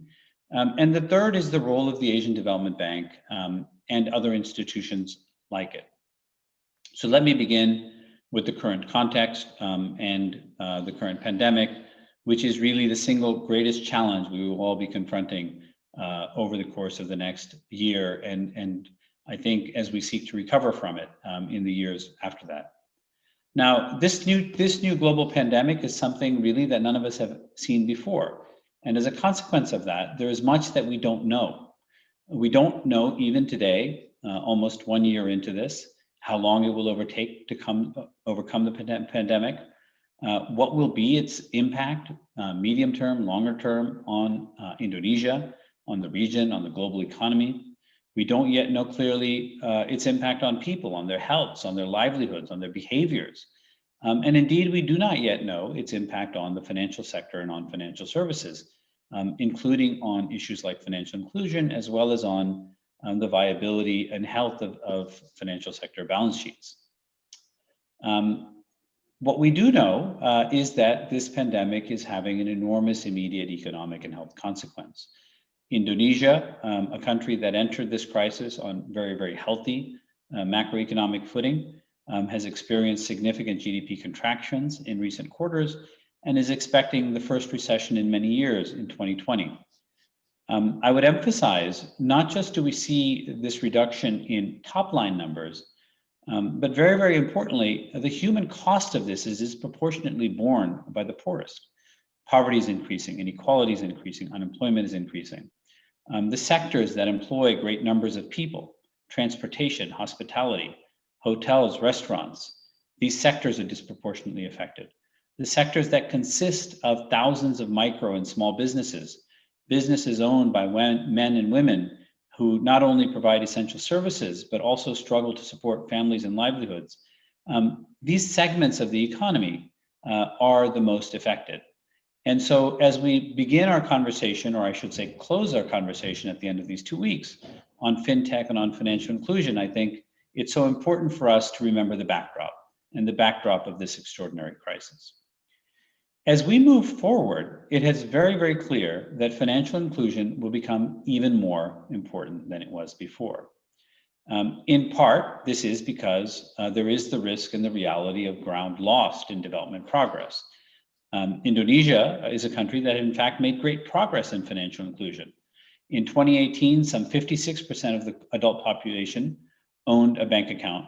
This number had risen 20% over the course of only a year to 76% in 2019. It'll be critical to make sure that these gains are not lost, but that they're actually built upon. And not only has COVID-19 made financial inclusion more important, but it has also accelerated some of the underlying drivers of financial inclusion. Certainly, we are all aware, this forum, its online nature makes clear that we are in a more digitized world than we were even just a year ago. We understand, for example, from the Coordinating Ministry of Economic Affairs that in Indonesia, more than 300,000 SMEs have digitized operations in response to COVID-19. This response, of course, I think we all recognize and know, in many cases was critical to their financial and economic survival. And the government here, of course, has been making efforts for some time to digitize social assistance programs as well, beginning in 2017 in order to improve delivery efficiency. This was a very critical set of initiatives that allowed the government to respond more effectively to the pandemic. And these initiatives bode well for the future effectiveness of the government's National Economic Recovery Program. I would also note that the numbers I cited and the significant improvement in financial inclusion is a reflection of the government's support for the rapid digitization of financial services. This includes a focus on fintech adoption, on efforts to promote financial inclusion through innovative approaches and to accelerate the economic recovery process. For example, eKYC is a tool that has facilitated onboarding of large numbers of previously unbanked people into the formal financial system. These digital-based financial services have offered lower cost, ease of use, and faster services. And financial technology can be used not only to increase access for underserved populations, but also as a means to provide digital financial education and to increase financial consumer protection. Access to finance, along with financial literacy and consumer protection, are key to responsible financial and digital financial inclusion. This, in turn, enables the use of various financial services by the underserved and opens up opportunities for them to achieve their full potential and for the country to be on a path towards economic recovery. Now, in light of the importance of these subjects, I wanted to highlight some of the ways that we as an institution are engaged and help. I would say in the first instance that we begin with a deep recognition of the enormous importance of pushing for more digital technology-driven development and innovation in Southeast Asia as a means to addressing both long-term development challenges as well as more pressing near-term needs brought to the fore by the pandemic. And we will be working with Indonesia and other countries across the region to find ways to address regional disparities and to ensure more equitable access to technology. As many of you will be aware, the ADB has a long partnership with the government of Indonesia and OJK in supporting financial inclusion for development. Our shared vision includes increasing access for underserved population segments to financial services through financial sector innovations such as Fintech. We also share the view that enhanced financial and digital financial literacy and financial consumer protection are critical ingredients to responsible financial and digital financial inclusion. In this context, we are very pleased to see the solid progress that the government of Indonesia has made towards its financial goals, despite or indeed because of the challenging times. The progress was also due in part to close collaboration with the private sector, including AFTEC, and we're proud of our own affiliation with these efforts and their early successes. We will, of course, be making efforts to build on these, and I'm very pleased to share with you that we'll soon be taking to our board for approval the Promoting Innovative Financial Inclusion Program, an initiative that is dedicated to financial inclusion in partnership with the government and facilitated through the Asian Development Bank. This program aims to support policy and technology enablers to foster innovations to accelerate and enhance financial inclusion. It will support tools and infrastructure for financial inclusion and seeks to increase access to finance for MSMEs, as well as for marginalized groups, including women and the young. The program will strengthen the regulatory framework for digital financial services, data privacy, consumer protection, and financial and digital financial literacy. I'd like to share 3 messages on the role of financial inclusion in Fintech for Indonesia's economic recovery, and I wanted also to provide some examples of ADB's initiatives in these areas. First, we can help Indonesia establish a robust regulatory environment and strengthen institutional capacity to promote digital financial innovations. Regulators would need to both foster technological innovations as well as ensure responsible industry conduct. ADB has been privileged to provide extensive support to OJK's Digital Finance Innovation Group in our role as industry accelerator, incubator, and regulator, or in their role, I should say, as industry accelerator, incubator, and regulator of the fintech sector. In line with the Digital Finance Innovation Roadmap and Action Plan 2020 to 2025, ADB has provided assistance in the regulatory sandbox, digital finance regulations, RegTech, and supervisory technology frameworks. In addition, ADB has provided knowledge support on accelerating financial inclusion in Southeast Asia through digital finance. Second, we can promote collaboration with the fintech sector as a means of expanding financial services to MSMEs and the underserved, such as women and youth. Leveraging on fintech, there is a significant opportunity to incubate and develop MSMEs, recover in the short term, and become more efficient in the medium to long term. Together with OJK, ADB is supporting the Eastern Indonesia Financial Innovation Lab. This initiative supports regional development banks to use innovative technology solutions in partner with the fintech sector to expand financial services to medium and small to medium-sized enterprises, micro to small and medium-sized enterprises in Eastern Indonesia.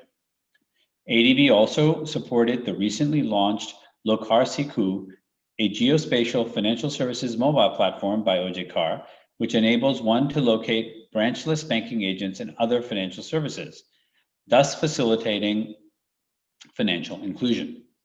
Together with MasterCard, we are also working to leverage private sector partnerships to support Indonesia through a pilot program in Bandung that connects warung, 70% of which are owned by women, with distributors and consumer-packed goods companies using a fintech platform.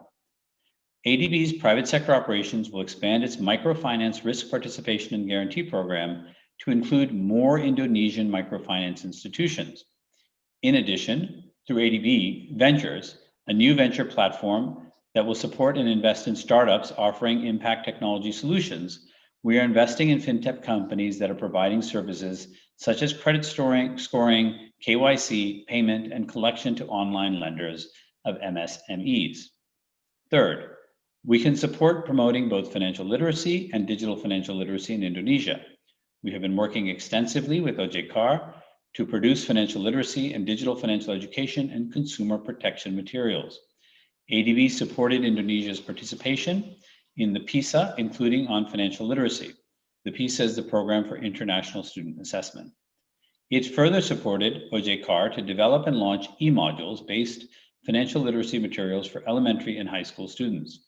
More recently, ADB supported OJK's financial literacy materials for early childhood and digital financial literacy materials as part of Smart Digital Indonesia.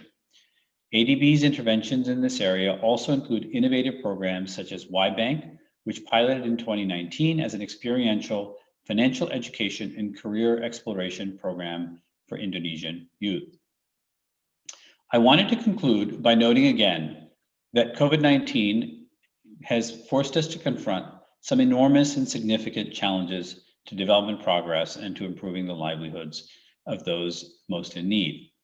However, I believe firmly that economic recovery and financial inclusion must move hand in hand, and that achieving these goals will require the collaboration of the private sector, of industry players, of fintech providers, and regulators such as OJK and BEI, as well as the government through instruments such as the Ministry of Communication and Information Technology. We at the Asian Development Bank will do our part in coordination and collaboration with other development partners to support these efforts. We look forward to continued success. Let me conclude by offering my congratulations once again to Pekan Fintech Nasional 2020 organizers and all of those who've made and played a role in making this such a successful, important, and memorable event. Thank you so much for providing me the opportunity to share the perspective of the Asian Development Bank, and we very much look forward to future collaboration with this forum.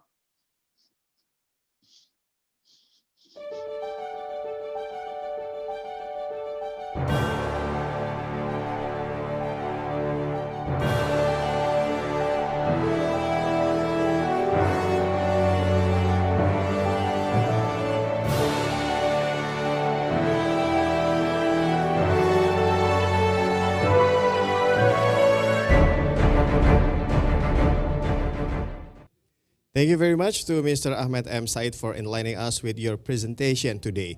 Ladies and gentlemen, we will continue with the highlighter session industry on the topic of margin call, investors' view on Indonesia FinTech. And this session will be moderated by the President of Jakarta Foreign Correspondents Club, JFCC, and Southeast Asian News Editor Reuters, Mr. Edward Davis. Please join me in giving a warm welcome to Mr. Edward Davis.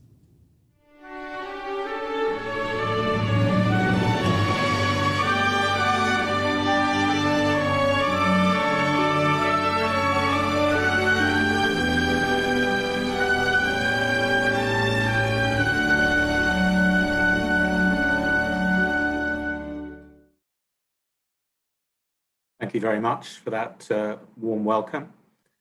In my 2 stints in Indonesia, I've seen interest in fintech and the digital economy explode, with huge demand from our readers for coverage of startups and investment in tech in general. And the pandemic has surely accelerated many of these trends. Of course, there are risks from greater financial inclusion without the right balance of regulation and digital literacy. But I'd like to welcome our panelists today for this session, who are all leading lights in the investor scene. Peter Kemp is principal of Sequoia Capital, based in Singapore, and one of the first members of its Southeast Asia investment team. He advises on early stage investments in consumer internet and fintech, and serves on the board of more than 10 companies. He previously ran his own startup and worked at an incubator and held various roles at Cisco and Amazon, targeting ecosystems across Asia. The second person on the panel is William Ghazali, who is Vice Chairman of the Indonesia Venture Capital Association and CEO of BRI Ventures, a $250 million fund backed by Bank BRI, investing in Southeast Asia's best companies. He previously led the investment division of Indonesia's biggest telco CVC, where he invested in startups globally. As he notes, working together with Indonesia's largest telco and largest bank has given him deep knowledge and understanding of how to crack the Indonesian market. And our third member of the panel is Andy Devishi, who leads the IFC's Fintech Investment Group. An entrepreneur at heart, he loves helping management build companies as an equity investor. He started investing in his native Albania in financial services, real estate, retail, and manufacturing. While with IFC, he has been investing around the world in over 20 countries, and for the past 10 years, he and his team have focused exclusively on fintech, helping IFC build the largest such dedicated portfolio in emerging markets. So I'd like to open up to the panel. I mean, as investors, I'd like to start the discussion perhaps to get a sense of how each of you see the current digital economy landscape in Indonesia, and also how you see the fintech growth in Indonesia, and if possible, how does that compare to what's going on in other countries in Southeast Asia? Perhaps I could start with William as the local person here. Thank you. Hi. Thank you, Edward and the fellow panelists. So I think, yeah, this is an interesting time if talking about the current digital landscape of Indonesia, because we're pretty bullish as an investors, because if we recall, like the tech startup movement in Indonesia, all the unicorns were born in around 2009, 2010. So it's barely 10 years. So we are still in growth phases. You know, the early days, like all the unicorns and the Android mobile adoptions, it starts like around a decade ago. So the subset and continuations of digital economy are still growing. I would say like pioneered by the Iron Triangle, I would say. The Iron Triangle consists of the e-commerce, fintech, and logistics. Those are the sectors that really drive our digital economy forward. And after 10 years, we're seeing that we're entering the subset of this industry. The subsectors are growing. So we're pretty much on the second wave, on the second decade, and we're still in a growth phase, and the opportunity is still tremendous. Okay, thank you. Perhaps I could get Peter's thoughts on that.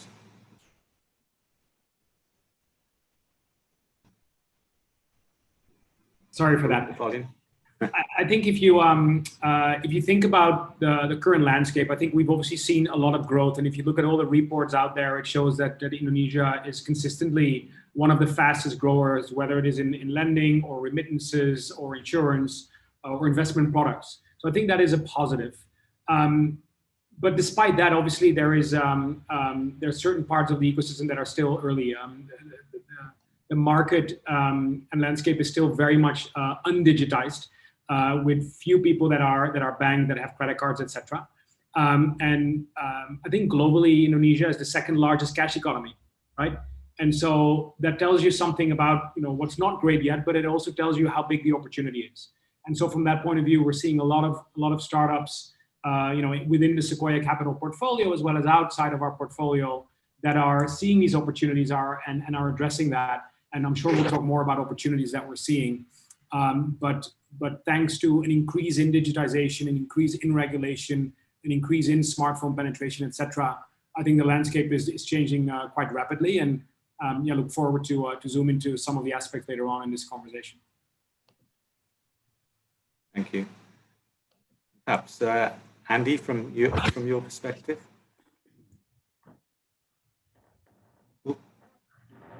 You're on mute. Still on mute, I think.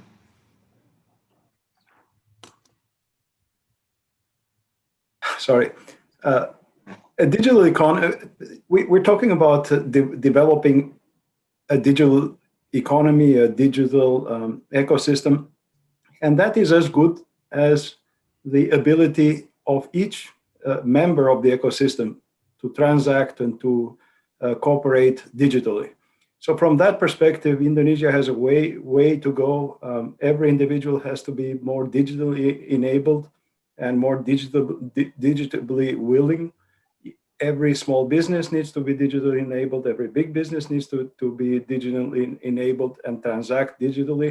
The government has to be digitally enabled, etc. So there's many vectors that will make this happen. And I will agree completely with Peter that I see that as a huge opportunity in all aspects, from all sides of the participants, that every single one of them has to move up that trajectory.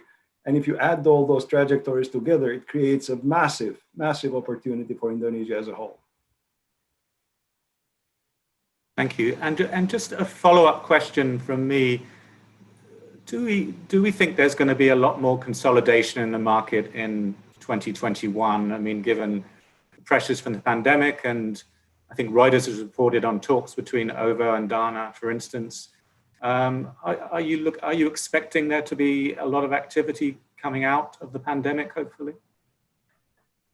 Perhaps I could ask William on that one. Yeah, so I think it's yes and no, because I think the consolidations, of course, they need to consider about the potential synergies and the potential efficiencies.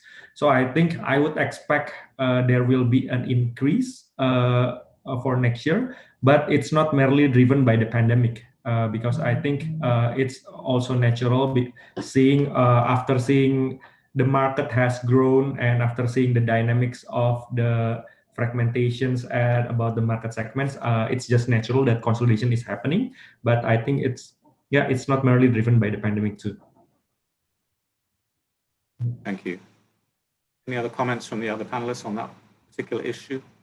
Sure. From my perspective, whether we see it in 2021 or 2022, but in general, we are dealing, as long as we're dealing with the digital economy, we will be dealing with consolidation by segment and by vertical, because the economics of a digital business are such that they operate at scale, and therefore whoever gets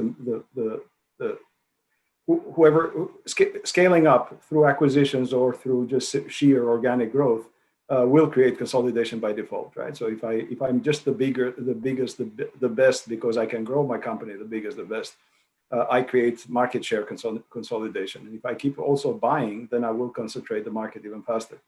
So from that perspective, we have no doubt that if you look at it in very, very long-term perspectives, it will be consolidated. From what we see today is that the innovation is still at an extremly high speed. The opportunity is very large. So therefore, you get through an illusion of current fragmentation, if you will. There's so many startups, there's so many other companies that are jumping in the market, each addressing one piece and one bit of the market. And that creates, in a way, a very active marketplace for the moment. But there's no doubt, at least in my mind, that eventually, almost sector by sector, vector by vector, they will consolidate. Yeah. No, I tend to agree. And I think it kind of like depends on the type. Like fintech, there's a lot of different businesses and a lot of different business models. And for some business models, it's truly a distribution play, and networks effects are very strong. And when that's the case, then often it is winner take all or winner take most. And in those cases, you see consolidation to drive that. Those that have distribution will be able to, bolt on different products that either they build or they buy, right? So that is one dynamic that you've seen play out, and you've seen some of the larger players, whether that is Grab or whether it's Gojek or whether it's Tokopedia or others, acquire companies, often in the fintech space, to strengthen their capabilities in that area.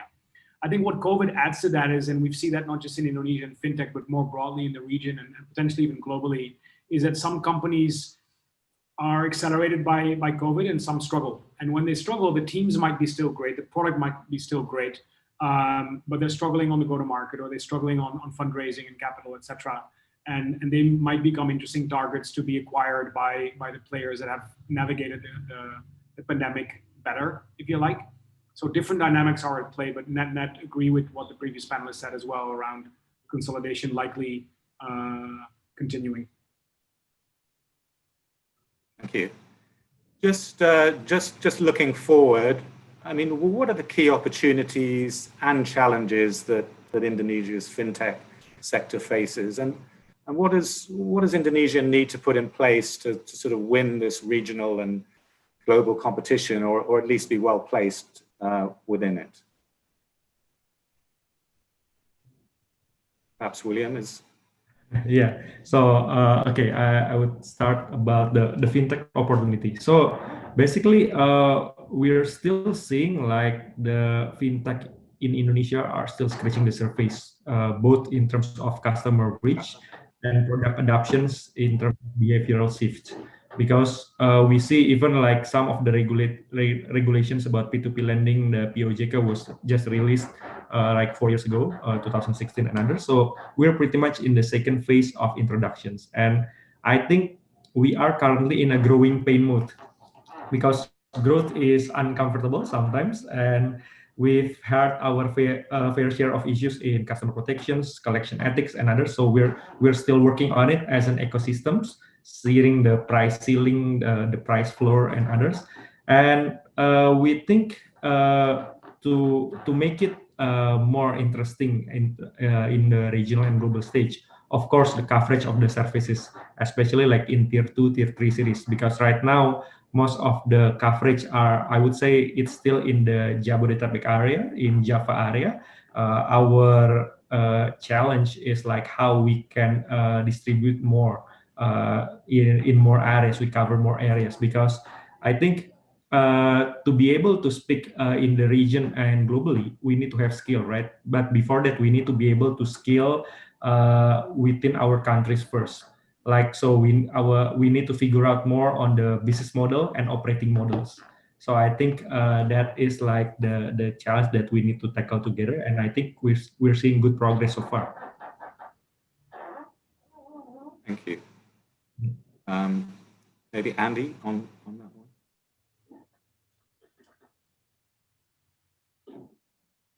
one. Still on me. I'm sorry, I'm doing this again. There's 2 mute buttons. We've seen all over the world 2 things: very, very smart regulators and very smart governments make room for the industry, and some that are equally smart but try to preempt.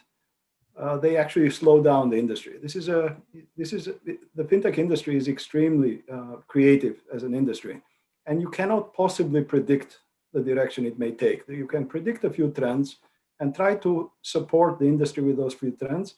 But if you try to predict too much, then you start procrastinating, you start creating problems for the industry. So what I wish that Indonesia doesn't do, the regulators and the government in Indonesia don't do, is try to predict the future too much and try to play with the industry too much. Let the market happen, let the innovation happen.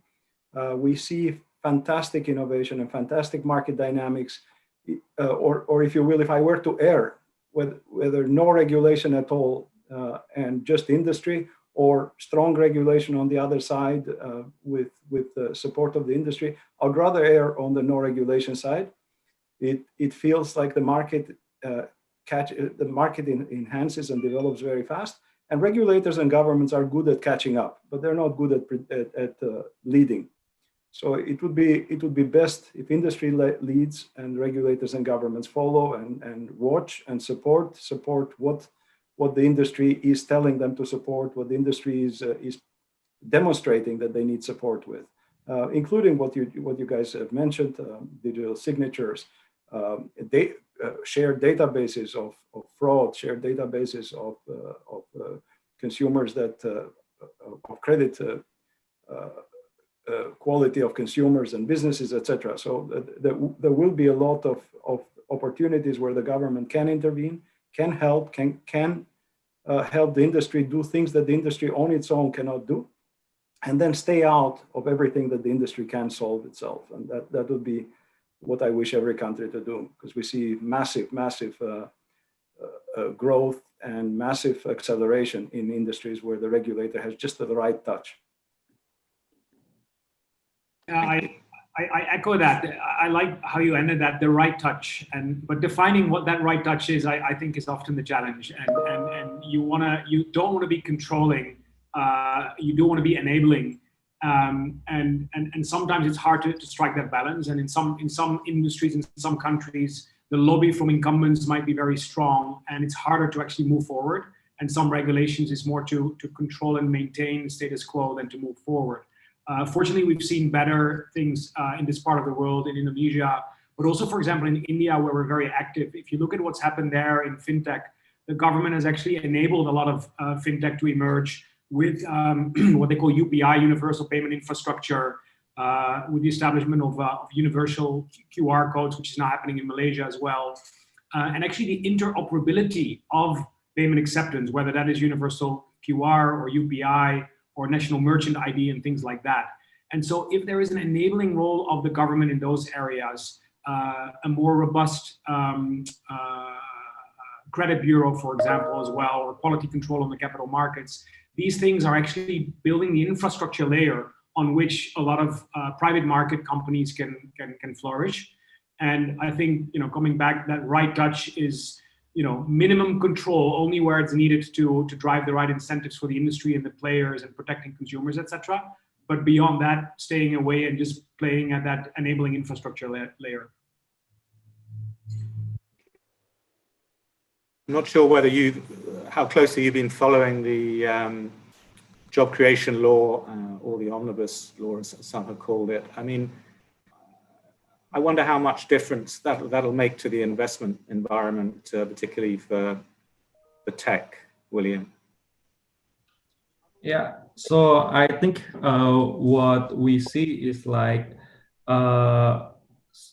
the ease of doing business. So we focus like some things like the ease of doing business will be interesting angle for investments. And I think it's still really like the big picture. We as a stakeholder, we need to, follow on with the tactical practice later on. But we see like, especially in tech are mostly white collar. So I think the impact is not as massive like as the industry in general. But I think in terms of investments, it attracts more investments because we see like the potential ease of doing business is putting into effect. So, okay, I'm not sure if is that something you've been following, Peter or Andy? Me. Sure. Okay. Well, from Singapore perspective, Peter, I know Singapore seems to have been looking closely at it. Sorry, Singapore's looking closely at it. I missed. Just the job creation law, this sort of omnibus law that President Jokowi's government has put through, with changing multiple laws at once to try and improve the ease of doing business, which obviously has been an issue for Indonesia in terms of attracting investment in general, perhaps more manufacturing investment. But I was wondering whether that would translate to tech as well.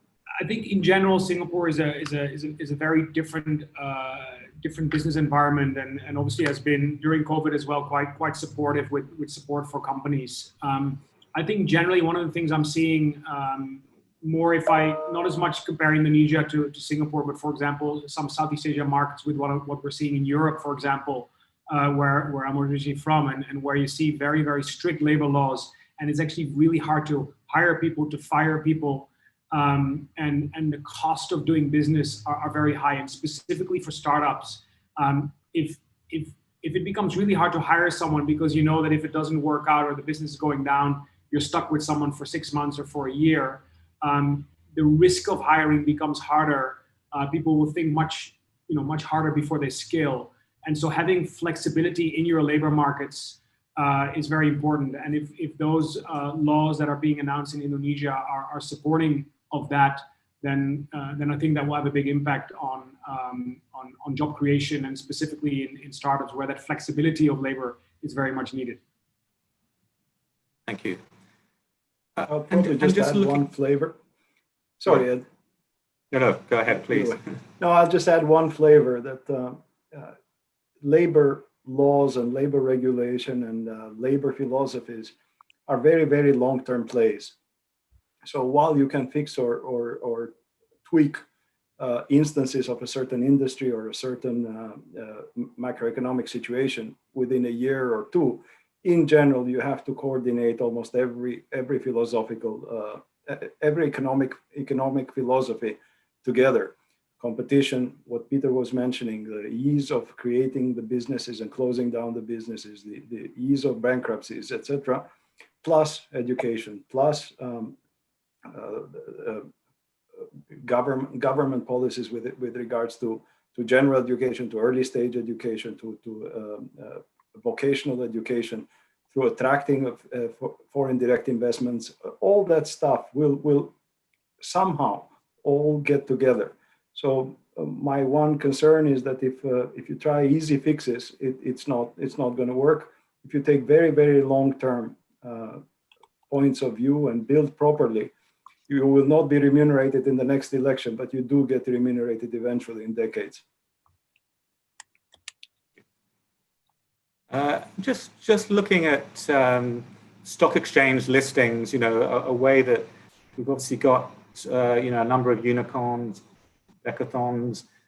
I'm just wondering, what else the IDX can do to make it attractive for tech listings, so that, obviously quite a few have been going abroad, but, are we looking at a time when Indonesia will have a lot more listings? Perhaps that's one for William. Yeah, so I think it's something that we're very keen and we're following, because we see like there's recent development in the past year, like the development board, the acceleration board, even like the IDX incubator that help companies to prepare themselves and going public. And I think in recent years, there's more and more tech companies are going public in IDX. Even in mid this year, there's a company that went public too, the POS. And I think it's a positive signal going forward, because like I said earlier, we're just entering our second decade. So I think it's crucial for VC funds to get liquidity. And I think the more options that we have for liquidity options, the better. So in the past 10 years, some of the VCs, the exits are primarily M&A, consolidations, or secondary. So I think going public in Indonesia are more feasible this year. And because if not, we need to return monies to LPs, right, to the institutional backer. So I think the more options that we get, so I think everybody's are putting more effort and attentions to the listing part. And I think also the public would see to have more options for investing, right? So because the tech companies, people are more aware compared to 5 years, 10 years ago. So I think for investors, for retail investors too, if there's more options, it will be interesting. And the risk appetite for tech investing is also growing. So I think we're on track because of the recent development of the flexibility on the accelerations and development board. And I think this is something that us as an investor should be encouraging.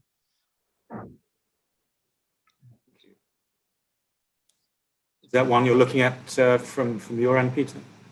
Yeah, I think one of the challenges with exchanges is always like if they make it really hard to list, that's not great in some ways, but it also warrants kind of like the quality of the businesses. And what you see in some of the US exchanges, for example, is that the revenue scale that was expected before going public has just gone up over time. And if you have lower revenue and lower scale, you can potentially list, but coverage will be low and liquidity will be low, and it won't be an optimum environment for you as a company. If you look at Australia, on the other hand, they've made it much easier to list. But you see companies that are really small scale list, and that's, what's the right way of saying it? It's sometimes frowned upon if it's too easy, because it's no longer a sign of approval than when you actually list. So trying to strike that balance, I think, is an important one. And I think what you're seeing, at least from a tech point of view, is that many folks that will be eyeing to list at some stage will be potentially considering dual listings. where they have some of the benefits of listing in Indonesia. And often there's a deep sense of patriotism in a way as well that ties into that, and some other benefits. But then also list in the US where obviously they can unlock more capital and can get more liquidity and coverage and so on. And so focusing on enabling that and having a process to simplify these types of dual listings might be beneficial for the tech ecosystem in the long run. Thank you. Is that one, Andy, you follow? I'll just add that if you look at it from the perspective of the public market investor, they get married to two things when they choose an exchange. They get married both to the companies that get listed in the exchange, but they also get married to the currency of the exchange and the rules of the exchange.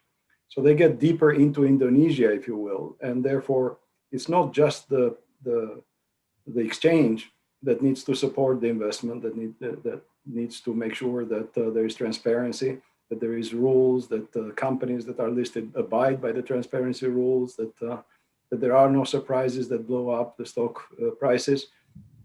But also the macro situation of Indonesia has to be supportive. That is beyond what the stock exchange can do.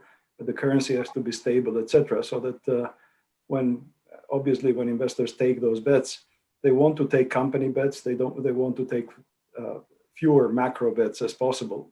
So from that perspective, I think there's things that the exchange can do, and they should do very carefully and very methodically to make sure that the transparency, that the liquidity, etc., for as much as they can control, is at the maximum. And then there is the part of the government of Indonesia to make sure that the macro environment around the exchange is also healthy and supportive of the listings. Thank you. Just going on a slight divergence, but bearing in mind Finance Minister Sri Mulyani Indrawati has warned that the pandemic could set back Indonesian poverty levels by a decade. I mean, we've talked a bit about this, I think, earlier in the in talks today, but what role can fintech and digital services play to allow these services across sort of socioeconomic classes? I mean, especially I'm talking about the poor and the most vulnerable, which is obviously a large grouping in Indonesia.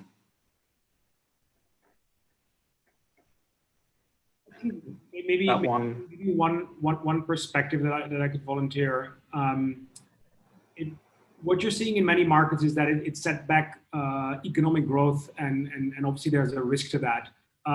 But what it has also done is it has made people realize how important digital is, and how important it is to automate and rely less on manual activities, manual touch points, paperwork, etc. And specifically in an archipelago like Indonesia, where many folks, it's generally harder to have direct reach, direct connection, logistics, etc. Driving that digital growth and digitization of supply chain, of workflows, of administration, etc., I think is very important. And you're seeing that actually being accelerated right now, not just in Indonesia, but elsewhere. And so many companies, and again, not just the largest companies, but also the small warums, etc., are embracing technology much more. And I think, not to say that there's no risk, but there's actually an interesting opportunity where you see actually an acceleration of that digitization across all layers of society and of all layers of business as well. Thank you. Is that one, Andy, at the IFC? Is there a particular? Well, from my personal perspective, I see finance, if you will, as a necessary evil in a way. That no consumer in the world, no business in the world wants specifically money. They actually want whatever they can buy with the money. They want to finance whatever they want to consume, whatever they want to invest in. So in a way, finance is the necessary evil, and it takes quite a big chunk of the GDP of a country. So if you look, most countries, financial services is between 10 and 20% in some markets that have become financial centers of the world. It's even more than that. So from that perspective, it is a non-productive burden on the economy. What I like about our industry is that through both inclusion and cost cutting, it is likely to become a more useful industry, while burdening less the economy. So from that perspective, I actually find it that the evolution that we see in the technology, in the processes, in the operations of the companies that we support, and the underlying service that they provide to the economy at a much lower cost, almost on a constant basis, will create that environment where finance is extremely useful. It helps the economy the way it is supposed to, but at a much lower cost. So therefore, letting the rest of the economy, the food, the health, the education economy, the manufacturing economy, the real economy, if you will, to breathe a little bit more easily. Thank you. Just touching on e-wallets and how you see the sort of payment sector progressing in Indonesia. I mean, this seems to be one area that's fast changing and being adopted. You know, particularly all my staff are far ahead of me at adopting different systems and seem to change regularly. So yeah, I wondered how you saw that going forward. Perhaps William on that one. Yeah, so I think it's very interesting because we see like Pierre mentioned, like we experience setbacks on a macro level, but to some extent we also experience like digital accelerations. And talking about e-wallets and e-money, so I think we see the trends are going like embedded finance is going stronger here, where the needs of financial services to make multiple sectors or tech companies that primarily are not financial services is real. We see like the adoption is getting massive. Like people, the behavior shift are changing. So we see like going forward, like for example in the US, we see like the adoption of PayPal back then. It was powered by the commerce sectors, by the eBay, PayPal, and we see this starting by the all tech companies, the unicorns, the ride-hailing, increase powering the adoptions, and now people are getting used to it. And I think even looking at the market here, it's still in tier 1, so the room to grow in tier 2 and tier 3 cities is still massive, and we're gonna see more of embedded finance role in the societies even further. We see like all companies are adopting digitalizations, and tech is getting more. And I think it's a net positive for the economy and societies in general. Thank you. Peter, are you following the payments, particularly in Indonesia and e-wallet? To some extent, and I mentioned earlier, obviously with Indonesia being one of the largest cash societies in the world, there is this massive opportunity. I mentioned earlier some of the things that I think can gradually be improved at the infrastructure layer. But what is interesting is that you know, the impact of companies like Gojek that have built so much distribution and so much frequency of use, as we often call it, right? Like many use cases that they offer. And so embedding payment from the early days with GoPay as one example has just been, you know, kind of interesting to see.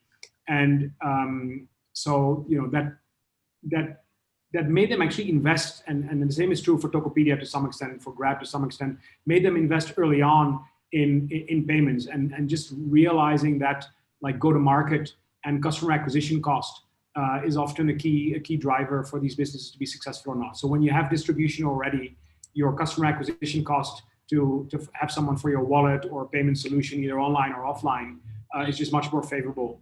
And so the question is how that landscape will play out, what niches are open for specific use cases or smaller players, or whether this is one of the examples that we talked about earlier, where the network effects are so strong and where it's a winner-take-all or winner-take-most type of environment, and where the big players like Grab, Gojek, Tokopedia, and some others will basically dominate that landscape from a digital payment point of view.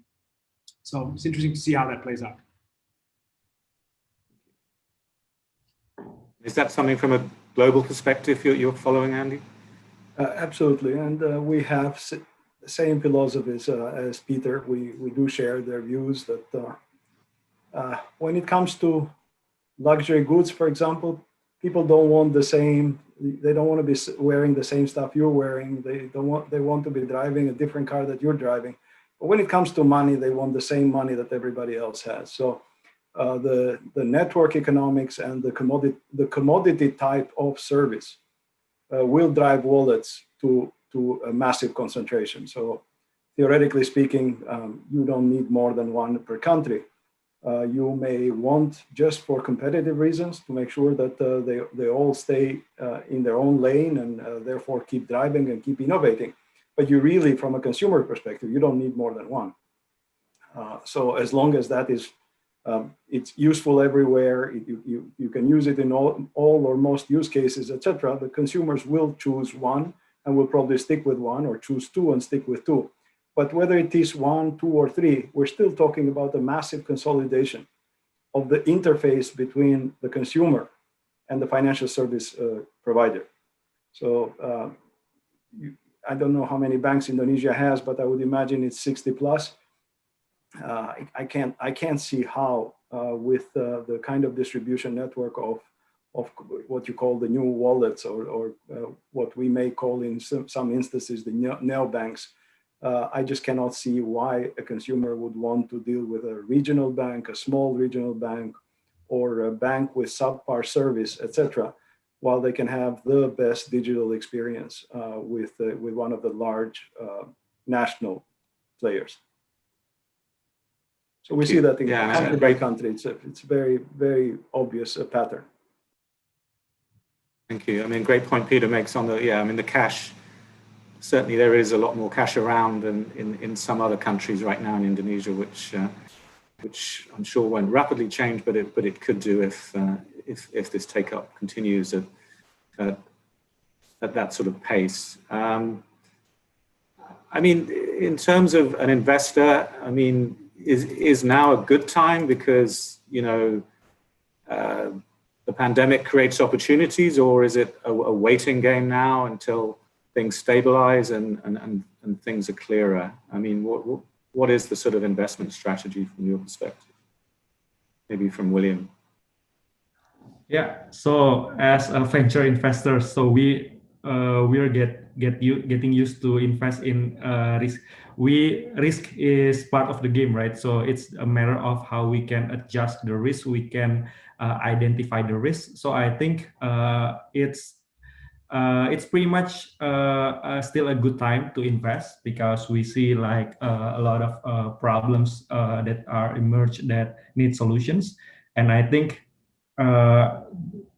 the interest of global investors too. So I think most of them, the decline of capital injections to Indonesia this time, it's morely a delay rather than a decline in interest. So I think the potential is still massive. So this pandemic just shows like how we need to invest more in digital, in our technology adoptions that can solve real problems. And like I mentioned earlier, like we still basically scratching the surface on Java Island Tier 1 cities, so there's still room to grow in Indonesia.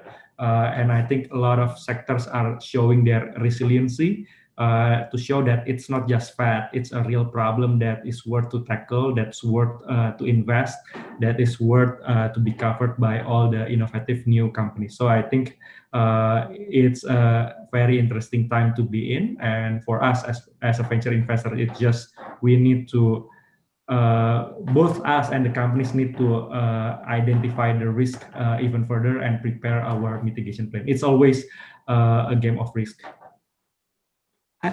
And just out of interest, sorry, William, are you noticing, you talked about obviously certain parts of Indonesia, Jakarta, Bandung, Bali, maybe there's a lot more activity going on. Are you seeing signs of more activity in some of the other islands or elsewhere in Java, outside Bandung and Jakarta, perhaps? Yeah, but we think like the digital and technology adoptions are relatively low other than the cities that we mentioned. So that are the room to grow for companies to expand more, I would say. But can you have a sort of tech company in Sulawesi and Kalimantan and Papua or other areas? Yeah. Is there the infrastructure there? It's the vision. The vision is like for the companies to expand, at least to have the presence that covers them. Because talking about tech companies, we're talking about the companies that has the ability to scale in terms of geography and others. So I think it shouldn't be a problem, and I think it should be within the roadmap of all the companies now to cover Indonesia as a whole, not just like on the metro area. Any other thoughts on the investment climate right now? Yeah, I think, frankly, for us, we just know that the market is cyclical, and sometimes it pays to be anti-cyclical. And we have realized that some of the best companies have actually been born in tough times. And so during the great financial crisis, Sequoia, I should say, started investing in companies like Dropbox and Stripe and Airbnb that in a 10, 12-year time frame have become very, very large companies. And what we're seeing right now as well is we've actually been incredibly active over the last year. Just early this morning, we announced another 17 companies where Sequoia led investments through its search program, including companies in Indonesia. And out of that have come previous companies in Indonesia, like Bukukas, for example. That is one of these companies that is digitizing the bookkeeping for warung owners, and there's many, many merchants on the platform. And many of these investments have been done during COVID and have been done fully remote without sometimes meeting the team. But we've just seen an incredible business opportunities. We've seen incredible founders. We've seen when the risk in typical companies is higher, there's actually less opportunity cost. And so more people actually start businesses, right? They might be made redundant, or they might see less opportunity in traditional businesses. So from an investment point of view, it's not just it's not as much for us a higher risk, because again, this thing will pass, as they say. But the time is now to start businesses, and we've seen many folks do that, and have backed a lot of very strong founders. So we're quite excited by the investment landscape, more broadly in Southeast Asia, but in Indonesia specifically also. Thank you. Andy, any thoughts on the climate in particular? I'll add some color. I feel like I'm generally a happier seller than a happier buyer in Indonesia for the moment. We see quite a few companies that have shot up in price beyond the point where we are willing buyers. But in general, I think this is where the color and this is where the nuance comes in. In general, if you pick up the right businesses, the businesses that will be around for 15 years, I still say, even though you would be paying some sort of an astronomical price today, there's still so much growth. I'm talking about fintech players that will be around in the next 10, 15 years. There's still so much growth. There's still so much market share that they can gain from the incumbents. There is still so many new customers that are joining in the marketplace, whether that's consumers or businesses. There's so many still new products that can be deployed in the market, so many financial products.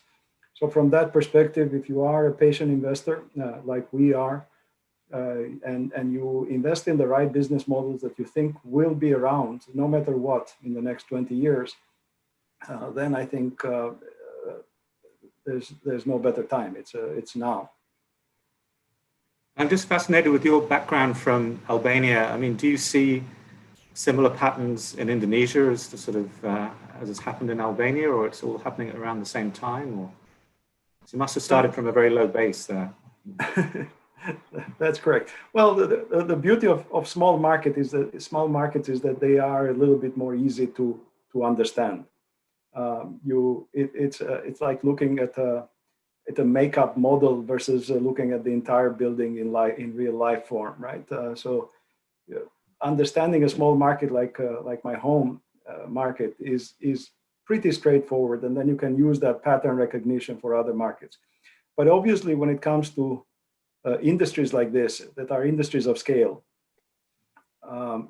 you just cannot get the same economies of scale in a market like Albania. So the innovation, while it may happen in small pockets, you will never get the speed that we can expect it to hit Indonesia. The same way it has happened in China, it has happened in India, it has happened in the United States.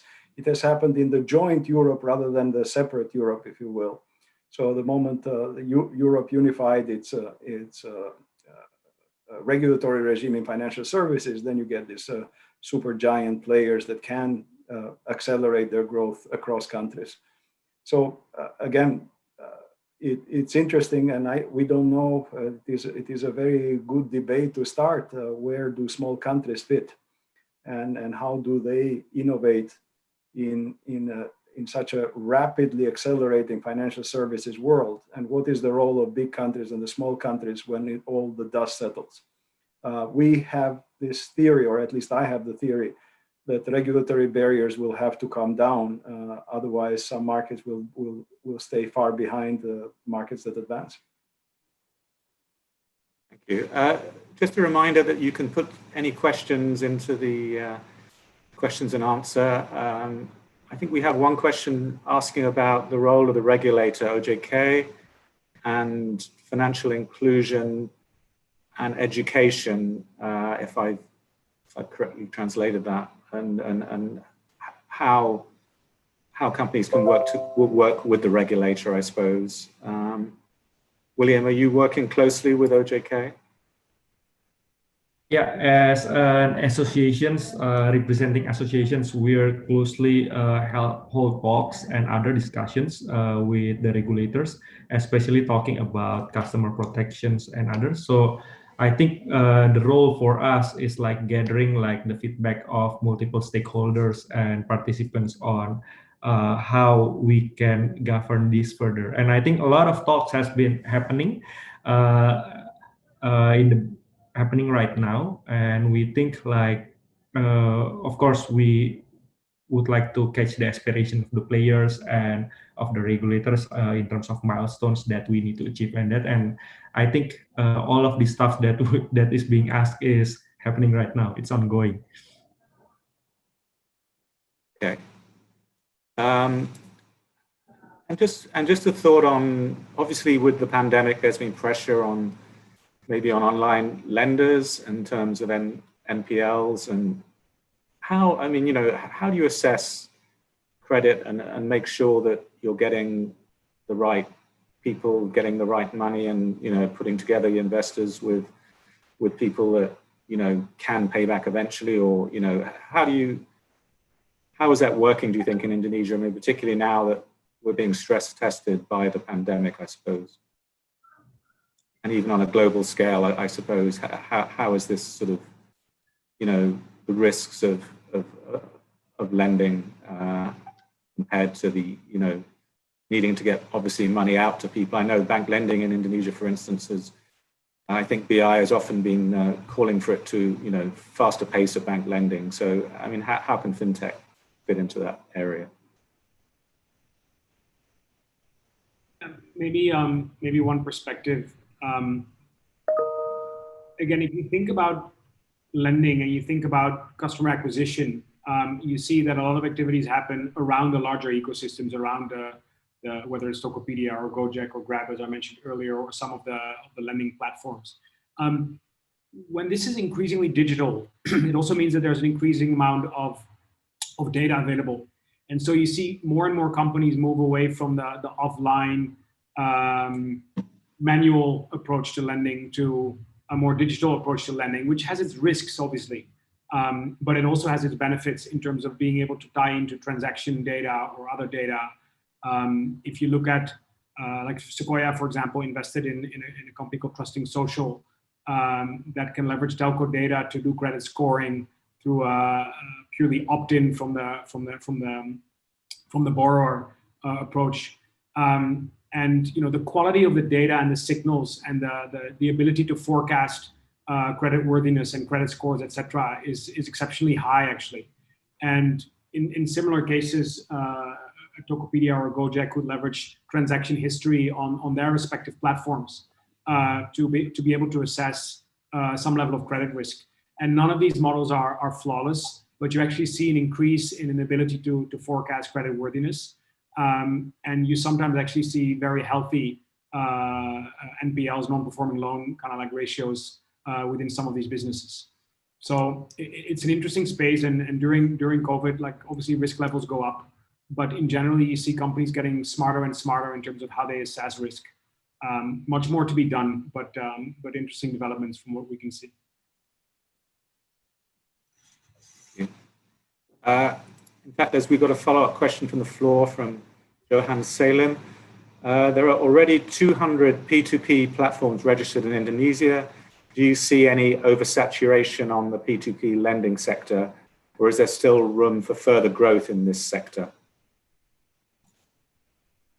Is that one for you, William? Yeah, so I think, yeah, we have hundreds of registered, but I think the fully licensed is just around 30. And from those numbers, there is no official figure on breakdown between productive and consumptive. But I think from FP, the associations, like the estimate is around 70% of them are in Indonesia right now are consumptive lending, while 30% is for productive. So definitely we see room to grow in terms of productive lending, especially during this time. The trend in Q2, Q3, I think a lot of productive lending is increasing. Like a lot of the P2P players, they are targeting a more, they are readjusting their risk appetite and focus more on the productive lending.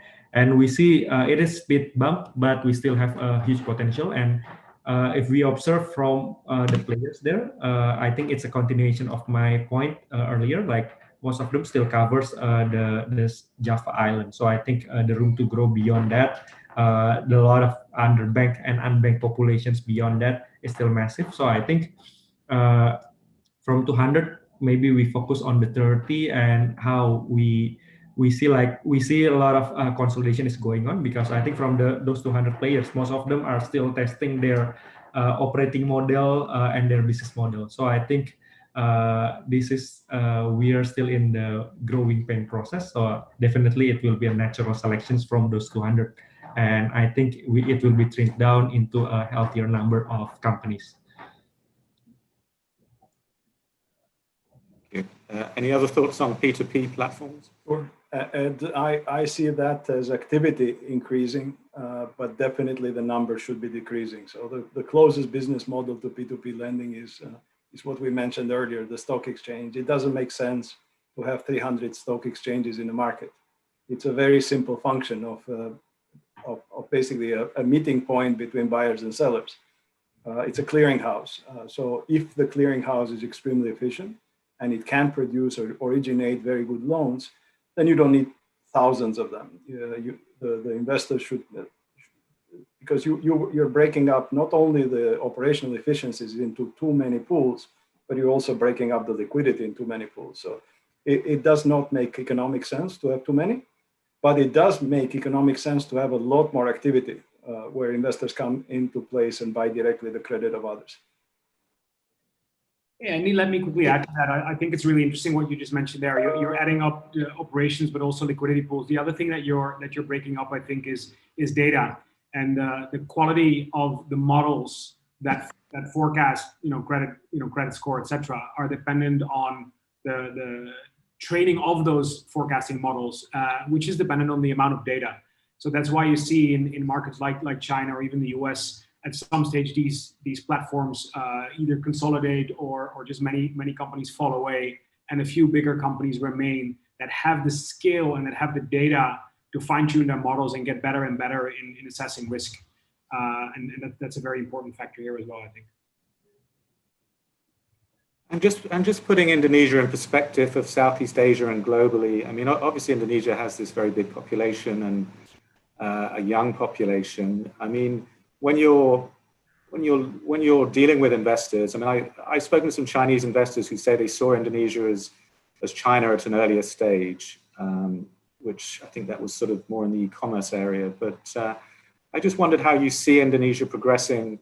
Is it going to be sort of, you're going to have investors, global investors, you're going to have, a sort of Chinese model of certain things. Obviously in e-commerce, there seems to be a lot of Chinese investment, perhaps compared, and you haven't had the Amazons of this world directly invest in e-commerce, for instance. I know we're talking fintech, but I just wondered how you see Indonesia's position in Southeast Asia and globally now.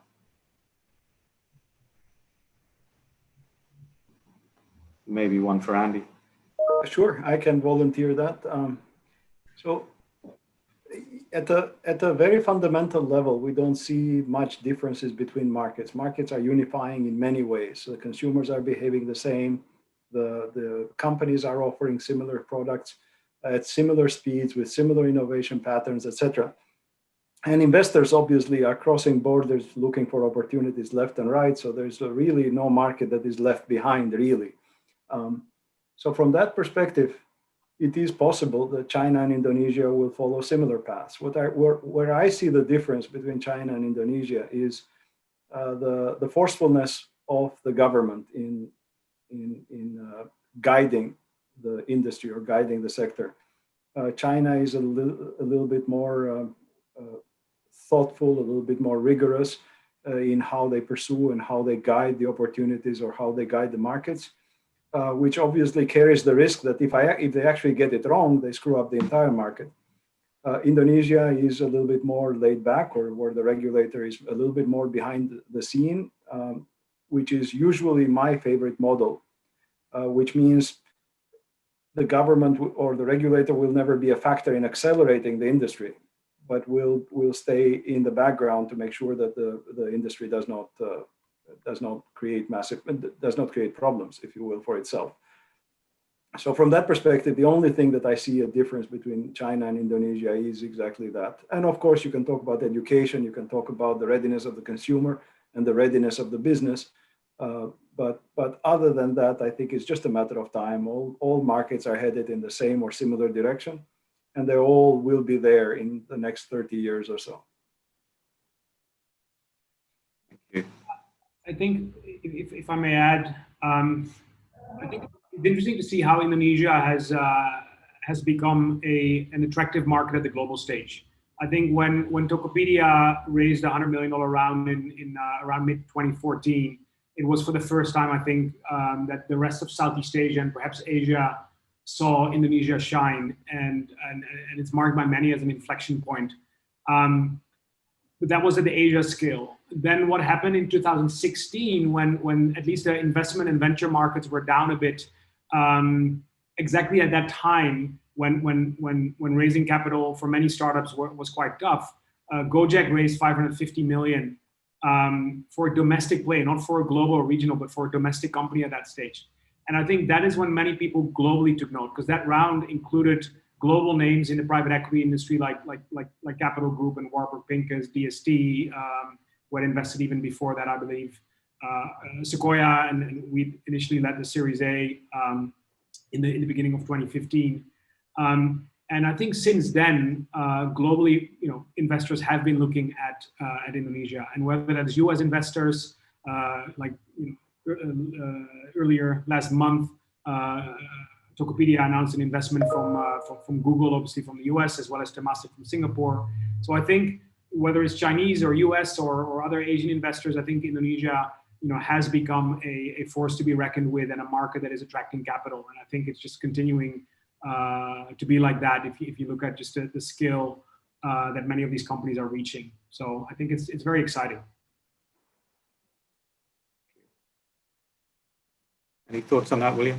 Yeah. I remember the time that Peter mentioned, like 2014. It was like really when Indonesia was put on the map globally. Because I've been a VC since 2011. Back then, before then, 2011, 2014, nobody knows what I'm doing back then. It was not too popular as now. VC wasn't even a job back then, right?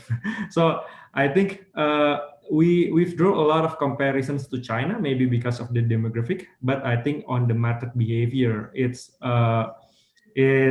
really on its own, and I think it's in its unique way and in a positive way. Because if you see like e-commerce player, if it's the leading e-commerce player in Indonesia only, and e-commerce player that won the rest of Southeast Asia, if you see the comparison, the valuation is like, even they're just operating in Indonesia only, they're much more valuable rather than the company who won the rest Southeast Asia. So I think the market is big enough to be the home of multiple unicorns, and I think it's upward trends for now, and it's still relatively young. We just went through one cycle, just one decade. So I think the overall trajectory is really positive. And I think we will show more or our own color, I think, in this first half of this decade. Thank you.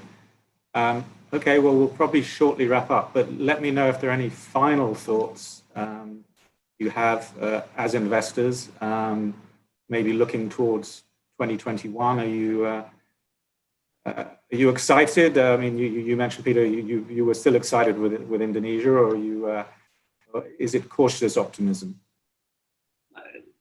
I think as investors, we always have to be cautious, and it's always drinking the Kool-Aid and being excited whilst being fully aware. And within Sequoia, we have this big mindset of what we call get real, and on future investments or things we're evaluating, as well as portfolio companies, the focus is to be very honest and intellectually honest about what's working and what's not, and balancing the excitement and passion for a certain company or founder with the reality of how hard it is to build business and how much risks there are, and how many flaws early stage startups invariably have. But yeah, it is very exciting. I think if you look at again, the number of war rooms and how that is being digitized, and the role of fintech in that, it's massive. If you look at Indonesia as the largest Muslim population, Sharia has been talked about a lot, but hasn't really taken off. But I think there will be more opportunities in that space. I think many areas are still to be developed, and specifically in wealth management as well. I think one of the things you often see when you think about the evolution of fintech, it starts with payments, it then goes on to lending, and then goes on to insurance. And so, with Sequoia, we initially backed Midtrans in the payment space.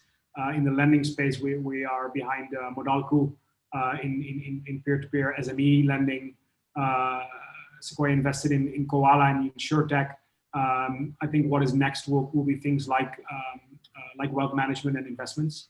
And that has grown a lot already, like I think 10x in the last 5 years when it comes to mutual fund investors, etc.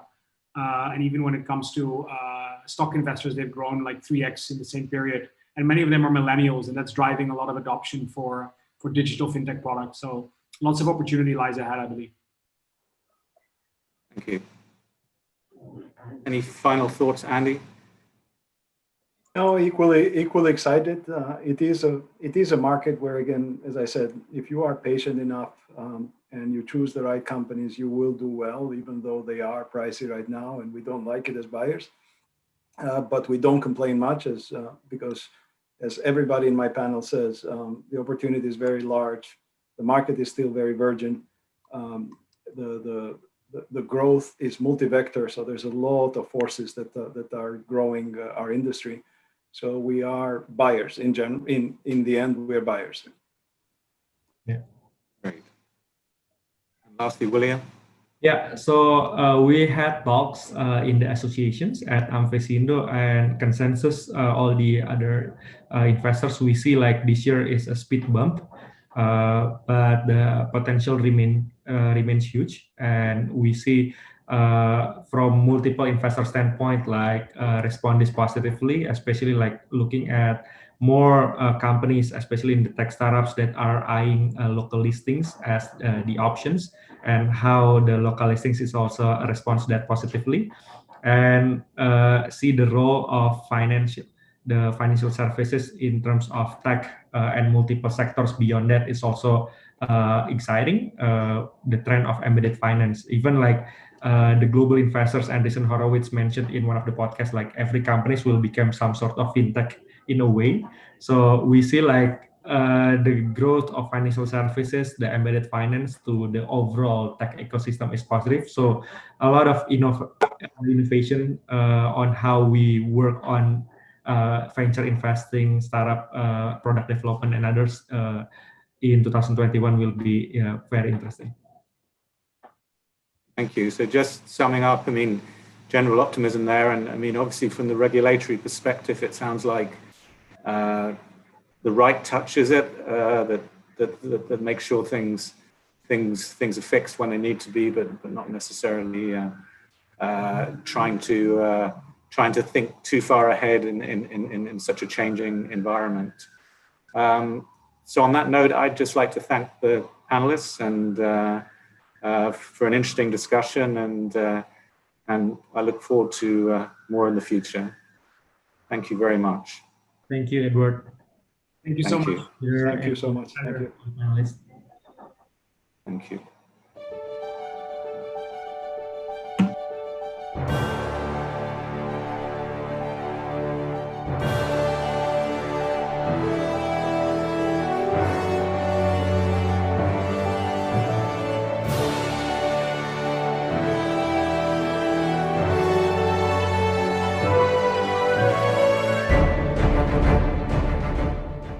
Thank you very much to Mr. Edward Davis and all our distinguished speakers for a very exciting discussion on FinTech today. Ladies and gentlemen, now the last part from this session in the limelight with the topic how FinTech can support Indonesia's agent networks to advance financial inclusion at the last mile. In this session, we have speakers, a partner, consumer-centric CCX, digital financial expert, Digital Ambassador UNCDF, a co-founder Eco India Financial Services. Ladies and gentlemen, please welcome Anna Gisherman, Ayas Mita, and Abhinav Sinha.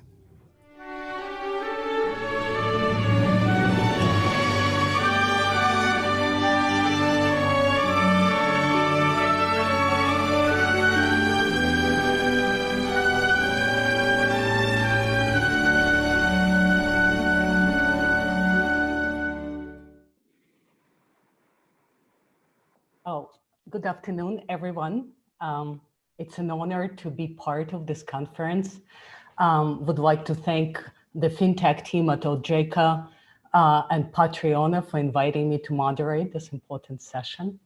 Over the last few years, I've had the privilege of working with the Indonesian government, first supporting the Financial Inclusion Secretariat at Kemenko, and most recently collaborating with Ibu Nur Haida and Patreona as part of the Bellagio Working Group on Digital Financial Inclusion.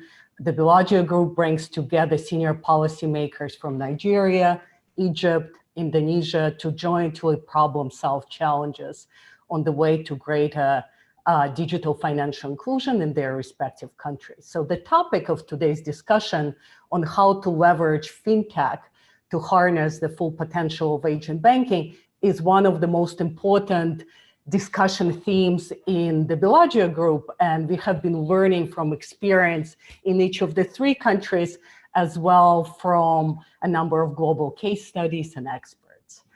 So today we are very lucky to have two such prominent experts with us. Abhinav Sinha is a co-founder of Eco Financial Services, India's largest cash-to-digital network. And Ayas Mita is a global DFS and FinTech expert, currently serving as the digital ambassador to UNCDF and acts as a senior advisor to the UN Secretary General Task Force of Digital Financing of the SDGs, and also the dialogue on governance of big FinTech. Okay, Ayas, that's mouthful. But before we turn to them, to the two experts, let's just kind of quickly take stock of where agent banking is in Indonesia today. And there are so many accomplishments to be proud of. Well, according to the 2019 OJK survey, more than 3/4 of the population has access to financial services. This is largely due to the successful digitization of key G2P programs, expansion of the digital payment and CRIS networks, and incredible advancement in FinTech development and deployment. The agent banking infrastructure expanded tremendously as well, while Kupande agents well exceeding the 1 million mark, the number of CRIS merchants reaching almost 5 million, that's incredible. However, despite all of those successes, still 1/4 of the population doesn't have access to financial services. And the Indonesians who don't own accounts use them infrequently for a very limited number of use cases. So another set of challenges is around where the existing agents are. Most of them are not in rural areas. Many of them are barely breaking even or even operating at a loss. So the question is, how do we leverage fintech, or how can fintech help achieve kind of three things? Expanding the current footprint to advance to the last mile, expanding a range of services available to customers, and optimizing existing business models to come up with solutions that are both scalable but also profitable for both agents and providers. So to tackle this question, it's now the time to turn to Abhinav and Ayaz to get some ideas, some answers from their experience in India and other markets. We will start with Abhinav and kind of Echo's unique business model that operates at two levels as a agent banking network manager, as well as a technology provider to third-party agent networks. So Abhinav, can you please tell us about Echo, kind of those two business lines, and if you can specifically focus on kind of three things. How do you build a footprint that goes beyond urban centers? Talk about kind of a broader basket of use cases to customers, and also touch on profitability kind of for agents, but also for Echo as a provider, as well as your partners, the third-party agents. So over to you, Abhinav. Thank you so much, Anna, and good morning to everyone. Let me just set the context for all of you, especially because we are operating here in India. We've got about 1.3 billion people, and across the country there are about officially there are about 18 different languages that people speak across the country. And I started Echo, which is India's largest cash to digital network serving the low and moderate income customers here in India. For the last 13 years, we've been running this network for the last 13 years. And we were confronted with this aspect of how do we grow and service 1.3 billion people in India. Now, the first part of Anna's question was, we do operate in two different models. One is we act as the agent network manager, while on the other hand, we also work as a technology provider. So for instance, pretty much like any network agent network managers, we also have our own dashboard for agents. We have our own apps for the agent. And we typically use digital media to create awareness amongst the prospective agents across the country, and try and create awareness amongst them, and try and convert them. And thereafter, the entire conversion cycle, or whether it's about training, we more and more we are only going towards online training versus in-person training or classroom training. So we run a agent network ourselves. On the other hand, what we realized when we were scaling this network in India is that across very large geographies and across very different social structures as well as languages, it was getting very difficult for Echo to be able to scale across geographies. And one of the things that we did way back in 2015 was that we opened up our backend, and we completely transformed our technology stack into an open API technology stack, which enabled entrepreneurs across the country who wanted to build a similar business as we were building. The open API platform gave those entrepreneurs all the tools to make their own applications and portals for agents and start acquiring agents on their own. So the acquisition of agents and scaling up of Echo's network across geographies, whether it was urban or rural, now got divided. Not only now that responsibility was not there only with Echo, but now started to get distributed amongst many entrepreneurs who wanted to participate in growing of that network. And I'm very happy to share with all of you that today Echo powers more than 300 other networks apart from powering its own network. And where we learned this, we started to look at, a platform like Android. And if you look at it, Google builds Pixel smartphones on its Android platform. However, also allows thousands of other smartphone manufacturers to build their smartphone products on Android. So we've done something very similar. So we create our own dashboards for retailers, but we also empower other entrepreneurs to build their dashboards, their applications, and acquire the network on their own. So like I said, we've got a network of close to about 300,000 agents across the country in India, and this is growing spectacularly right now, whether pre-COVID, post-COVID. And we continue to acquire a lot of these entrepreneurs on a monthly basis. And I'm very happy to share that 2/3 of our transaction and 2/3 of our network today in 2020 is brought in by our partnering network, and only about 1/3 of our network is what Echo has built on its own through our own app. And the third-party network only started about 5 years ago, while we've been running Echo for the last 13 years. So you can imagine the scale that opens up as soon as open APIs are embraced, and other entrepreneurs and developers are encouraged to build an ecosystem around the platform that we've created. That's really. Can I sorry to interrupt, but an interesting point that you always make by collaborating with those third-party networks, it kind of allows for customization of the solution to their particular geographic areas. Is that the case? Absolutely. Kind of Thank you so much for bringing that. Languages. Yeah, I think that's such an interesting point and so relevant to Indonesia, which also has a number of languages, ethnic groups, etc. Yeah. Thanks a lot for bringing that. Thanks a lot for bringing that point. Absolutely, because when entrepreneurs come from different geographies, they create solutions which may be cash in and cash out, but those applications and those dashboards and those SMSs that go out to the customers are a lot more regional, a lot more culturally suited that they send us as compared to what Echo would send. So I think while we do give them the tools to build the app, I think every app is different and every app is customized to an urban area of a particular geography, and it's really, really beautiful. So it has really helped in us, in our platform and the reach for financial services to really go as deep as possible.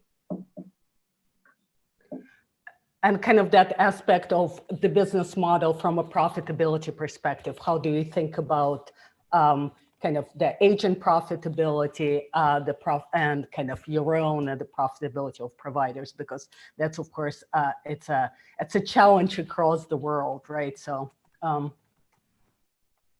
sure. I'm happy to share that what we see is that as far as agent level profitability is concerned, fundamentally, if there are enough products which have a reasonable demand, we do not, at least in India, we do not see agents struggling with profitability. But there are possibilities that while you're growing your network, there is a possibility that every agent does not have large enough market for them to service, for them to have enough revenues for them on a month-on-month basis. Now, I'm sure many networks are experiencing this. We experience this ourselves. Now, I personally, having worked and built a network for the last 13 years, I personally do not believe that there isn't enough demand for this service. What I think is that there isn't, in certain geographies, there isn't enough awareness about the service. As a result of it, there aren't too many walk-ins into these agents for the services that these guys provide. So I definitely want to make this distinction that if there are the banking products available and a few other products available at an agent, I do not believe that the retailer, the agents cannot make enough money for them to be profitable and sustainable on a month-on-month basis. In case there is an example where they are not making enough profit for themselves, I think it's a problem of demand generation rather than profitability of the product themselves. That's how we see this in India. And therefore, it is important to kind of help them generate that amount of demand and awareness in their geographies for enough people to come and take the service. As far as profitability of agent networks like ours and our partners are concerned, what we've realized is that typically these transactions that we process at an agent do not have enough margins for the network, for the agent network managers like ourselves. And therefore, over a period of time, what we've realized is that there are two aspects to this.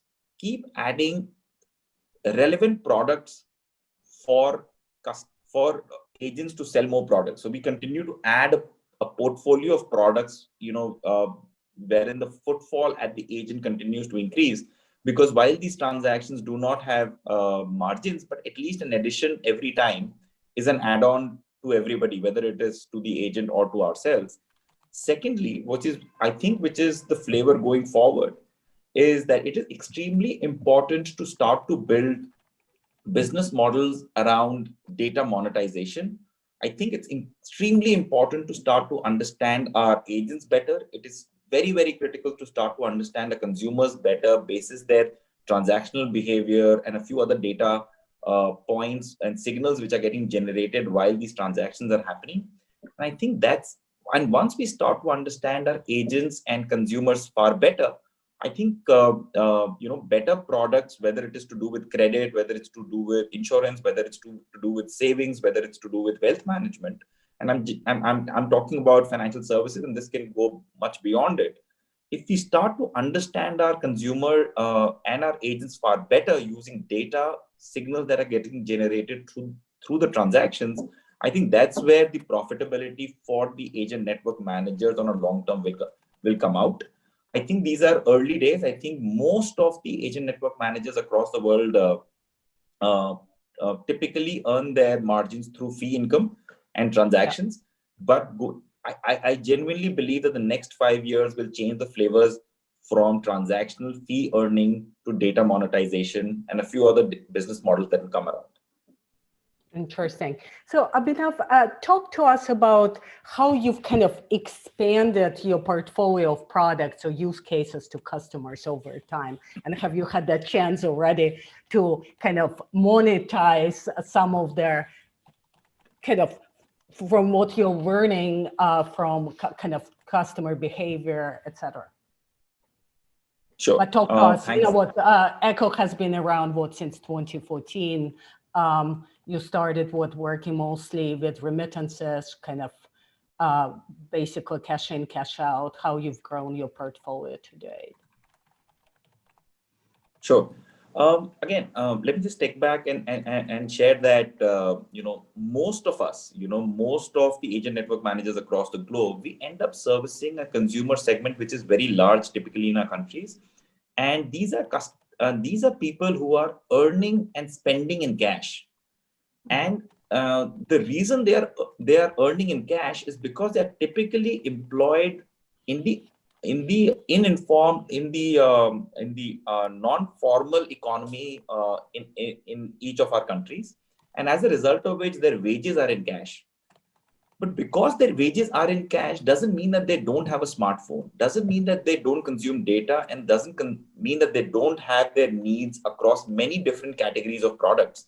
And for instance, they may be consuming education products, they may be consuming media products, they may be consuming mobile gaming products, they may be consuming electronic books, and so what I typically see is that payments are built for customers who are earning electronically like you and me, but payments are not being thought about innovatively for people who are earning in cash. And what we've done in India is that we've opened up almost every category of brands, whether it is education, whether it is mobile gaming, whether it is like e-books, and many other non-financial services categories that we've opened up. And we've converted ourselves into a cash payment gateway, where any customer wanting to buy or wanting to put in money into a mobile game can actually walk into an agent and put that money into the mobile game. And as soon as he switches on his game on his mobile, on his smartphone, he can see his wallet on that particular mobile game topped up. This can be, he can buy an electronic book at an agent point. He can get enrolled on an online course at an agent point, and therefore what we've really thought about is that we've opened up all the categories that typically are open for you and me when it comes to online payments, and we've opened up all those categories thinking about a very large segment of people who are earning in cash in our respective countries where we run our networks. And that's how we are thinking about increasing the use cases for customers to actually walk into these agents to do the transaction. This helps in multiple ways. We get a lot of consumer insight data on what consumers are consuming in excess of financial services. These are extra use cases that agents are able to process transactions for which they end up earning. And these also eventually contribute to margins for networks like ours. Excellent. So I would really encourage, agents across the world to actually open up their networks for brands beyond financial services. And our experience with mobile gaming, which is such a fantastically growing category, is very, very strong in India. And I would recommend that similar brands and similar categories are open for by network operators across the world. Excellent, Abhinav. And kind of now turning to Ayaz to speak kind of from his experience from other markets and maybe some of their also countries that are kind of resemble Indonesia in terms of scale and stage of digital transformation. And you work very closely with policymakers kind of across the globe as they deliberate on how to create enabling environment for effective agent banking. Any kind of thoughts, the latest thinking, latest trends from the countries you're working with on kind of innovative business models that address this kind of last mile distribution and importantly, the scalability and profitability of the entire network? Yeah, thanks Anna, and thanks Abhinav for such an exciting discussion on your venture in India and how you're building these agent networks. I think one of the key trends that we are starting to see really happening across many geographies is countries and regulators in particular actually harnessing e-commerce platforms in a way, and new business models in a way to really drive agent networks.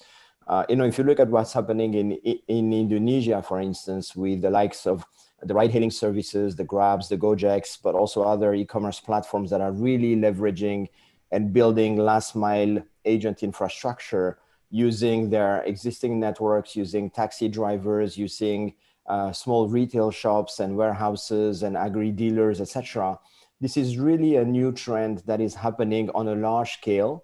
And as you said, Anna, it really depends on the level of digitalization of the economies and of the countries. So obviously, I've done quite a bit of work in China, for instance, and in China, where you have now close to 900,000 agents, what you're seeing is that it's really been advanced by e-commerce companies, by the Taobao business models and the other e-commerce platforms that have rolled out their agents across the country in almost every county and every region, every town in China. And what's happening is now what the regulators are looking at is how do you actually create some kind of harmony or harmonization in the agent network between the traditional banking agents in a sense, and also the agents that have been built by all these new businesses and the e-commerce platforms, etc. And how do you reintegrate both together? And how do you create sort of a not just a level playing field, but also an infrastructure that really allows the financial sector at large, not just e-commerce companies and ride-hailing services, but also financial institutions, to all together harness that infrastructure and start also harnessing all the data that is generated by that infrastructure to actually advance financial services. And so in a way, if you see the context of a very mature market like China, in a sense, what you're starting to see is a whole range of agents between e-commerce, traditional banking agents. Some of them are businesses, some of them are government outlets actually that don't have any other activity but just being agents for transactions. And what China is doing right now is that they are actually revisiting, in a sense, the existing agent banking arrangements and the existing agent regulations to understand how to make that network more interoperable, how to enhance the types of agents that can operate in the market, how to increase the level of transactions that agents can actually, or the range of transactions that create a data sharing framework and mechanism that really allows all the data generated by all of these agents to be used by all the parties involved in a country. And so this is really an attempt at, after having built out a strong agent network through alternative business models to traditional financial institutions, it's really an attempt to now create sort of the harmonization framework to really harness it. And in many ways, this experience, just like the Indonesian experience, is actually inspiring a lot of African markets where I also work, where you see more and more DFS providers and regulators and policymakers actually trying to harness the potential of e-commerce platforms and other alternative new business models in the way they harness their ecosystems and they actually reach the last mile, particularly in rural areas, to actually advance financial inclusion. And you know, if you go to the other end of the spectrum, taking another country that's perhaps comparable to Indonesia as well, at least in terms of size and scale, if you look at Brazil, for instance, the trajectory of Brazil has been completely different, right? They really started from agents coming from the postal service that was auctioned out to banks for banks to be able to build traditional banking agents of the postal networks. And in a sense, this has really fueled the growth of agents in Brazil. And there's probably less agents driven by new models like e-commerce, like we see in Indonesia, in Brazil, because of the trajectory that they have been following. But now this is going to happen with the new instant payment systems and other developments in the market that are really going to allow new business models to emerge, faster transactions, and new types of agents to participate as well. And so what I am trying to say here is that you really see a very broad spectrum. And Indonesia obviously is one of the very advanced countries and advanced markets on that spectrum. But if we look at the experience from China, and maybe I will pause here, and I know I'm struggling a little bit with my connection this morning. It's early here, I apologize if my voice breaks up a little bit. But you know, if we see the lessons from China, what we can really see is that in a highly digitalized economy, where a lot of the transactions now are really digital. So once the customers have passed the hurdle of cash in, cash out, they're now in a digital space and mostly transacting digitally. The question of agent sustainability becomes a very important question. The question of the agent business model and profitability becomes a very important question. The question of how do you enable a layer of agent managers and agent network managers to increase the operational efficiency of your agents when the revenue generated is already sort of very limited in a sense, because most transactions are digital, becomes an issue. And so what China is really now grappling with is a lot of these questions around how do we introduce additional layers in the management of the agent networks? How do we review the commission structure? How do we review the range of transactions to make it much more profitable and much more sustainable in a sense? And these are sort of the type of new frontier questions that emerge once you've reached that level of maturity and once you've established such a broad agent network, right, in a sense that's already covering your entire country. I think another Over to you, Anna. Yeah. Thank you so much, Ayaz. And I think another, I mean, you've mentioned a number of kind of important questions that come up as, you know, kind of the ecosystem evolves and new innovative models emerge. And kind of the question that comes up often when you discuss agent banking in Indonesia or elsewhere, what about risk management? How do we ensure that we don't overlook issues as important as consumer protection or financial system risk? So how do you think about risk management in this context as those kind of like new models are evolving so rapidly? Maybe we'll start with you, Ayaz, and then turn to Abhinav, how he thinks about it as he is building Echo and collaborating with others. Over to you. Maybe Ayaz. Yeah, so it's really a question. Thank you. Thank you, Anna. So it's really a question of trade-off, and how do you want to manage the trade-off? If you look at the traditional risks related to agent networks, they will be mostly around consumer protection, as you mentioned, but also market power in a sense. And particularly as we see a platformification of the economy, if you would like, and big platforms emerging that roll out agent networks, obviously, given their scale and size, they might be monopolizing the infrastructure in terms of agents. This is pretty much what happened in China, by the way, where I think the e-commerce platforms and the Taobao model in particular has really established a dominant position as it relates to the agent network. And so the reaction of the regulator was to say, great, but all the data that is generated in that agent network in terms of transactions has to be made available to all the participants in the financial sector in a sense. And so they have brought this back into the formal financial system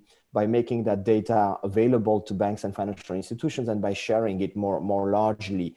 I think it's really a question of where do you want to draw the line and which kind of trade-offs as a regulator or as a policymaker you're actually willing to make, because you need to manage sort of system risk in a sense, and you need to manage also the infrastructure risk in a sense, and you also need to drive financial inclusion. And so really the question is, how do you manage those trade-offs, and how do you build a test and learn approach? Because if you are becoming very strict in the way you regulate agents, there's a number of things that you are not going to be allowing. There's innovative business models like roaming agents that can actually provide doorstep services, door to door, and really in remote rural areas or in islands, you see a lot of boats being agents being on a boat and navigating from one island to the next and providing doorstep services. All these interesting models are extremely helpful in driving inclusion of different segments of the population and different pockets in different geographies. And really the question is then, how do you manage the risks related to or brought by these new models while also allowing innovation to happen and fintech innovation to happen of the likes of Echo in India? And I think this is where you see different responses from different jurisdictions. As I said, in China, the regulator really stepped in and said, we need all of that data to be shared with the entire ecosystem. There's other markets where regulators actually require specific types of agents to be in fixed locations, formal businesses, have different types of licenses and have a certain level of infrastructure available, which is good in terms of consumer protection, but also in many ways limits the penetration and the reach of these agents because of the constraints. And so that might work for urban, semi-urban areas, but much less for remote rural areas in a sense. And so really what's emerging as an approach is first to have a risk-based approach to regulating those agents, and also really enable and implement a test and learn approach with sandboxing, with RegTech and SupTech, with tools that allow regulators to test different type of business models, different type of agents, and be able to actually measure what's really the risk profile and what's the level of risk of that type of agent, and how do I then adopt a service-based regulatory approach as opposed to sort of a type of agent base. So you really look at the services offered by agents, and obviously an agent that only offers bill payment will be presenting much less risk than an agent that allows cash in, for instance. And so in many ways, one might think about enabling a lot of doorstep services, mobile agents, innovative models for specific types of services that are lower risk, and maybe have a bit more control over agents that are higher risk because of the nature of their activity. And I think because of and I will stop with this, because of the proliferation of new business models, because FMCG companies are also digitalizing their businesses and potentially rolling out a lot of agents, I think we have the potential to use all these fintech developments and all these new agents to really significantly expand outreach and footprint. And so the question for me is not necessarily to stop that innovation, but really to manage it in a way on a service-based, risk-based approach, and adopting a test and learn approach to defining regulations. Thank you, Anna. Thank you so much, IS. And I was just informed that, I mean, this is such an interesting conversation, but we very quickly ran out of time. I apologize, because I just really wanted to kind of dig a little bit deeper also on some of the risk management approaches in India, and speak of some of the kind of the lessons you highlighted from other markets and its applicability in Indonesia. But I think we've gotten a lot, kind of a glimpse of what's happening around the world. Interesting models of how agent banking is kind of pushing the frontier, but also by fintech building this kind of more extensive agent banking models, but also being, as Abhinav put it in one of our conversations, also kind of empowering the ecosystem, being the tech provider to the existing to the existing network. So I think there are a number of lessons there to be taken into account for as kind of Indonesian stakeholders, the regulators, as well as industry players, are thinking the way forward of multiple types of agents kind of coexisting and advancing the frontier, and ensuring that in a few years, by 2024, most of Indonesians would have access to financial services. So thank you so much, Abhinav and Ayaz, for this kind of, I think, beginning of this conversation, but I think a lot of wonderful kind of thoughts and guidance already came up. Thank you. Thank you.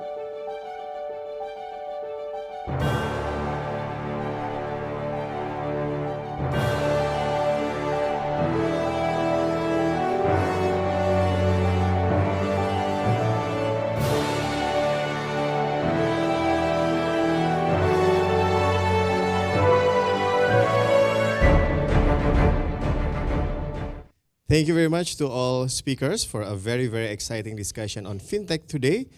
Your Excellencies, ladies and gentlemen, the session in the limelight, how fintech can support Indonesia's agent networks to advance financial inclusion at the last mile, marks the end of the official closing ceremony of Indonesia Fintech Summit 2020 and Pekan Fintech Nasional 2020 virtual event. We thank His Excellency, the Vice President of the Republic of Indonesia, for officiating this important event. Thank you as well to their Excellencies, Deputy Senior Governor of Bank Indonesia, Vice Chairman of OJK, all panelists and moderators, to all our virtual guests from Indonesia and around the world. A reminder, at 1:15 p.m., we will have our classroom sessions. There will be 4 simultaneous sessions on big themes. First, navigating payment system to unlock the potential of digital economy in the era of continuous disruption, Fintech 360 degrees, less is more, the LT-based solution for efficient trade finance. And then the second one, infrastructure and technology, Fintech 360 degrees, evolving landscape of fintech lending in Indonesia. And then we have technology supervision now and future, Fintech 360 degrees, crowdfunding and digital democratization. And also we have Fintech Sharia, Fintech 360 degrees, digital innovation in Islamic social finance. We will now break for lunch and we still continue the program. There are 4 breakout sessions with 4 topics and we'll start at 1 p.m. Please be sure to join the informative and interesting speakers and please join us 5 minutes before the break session.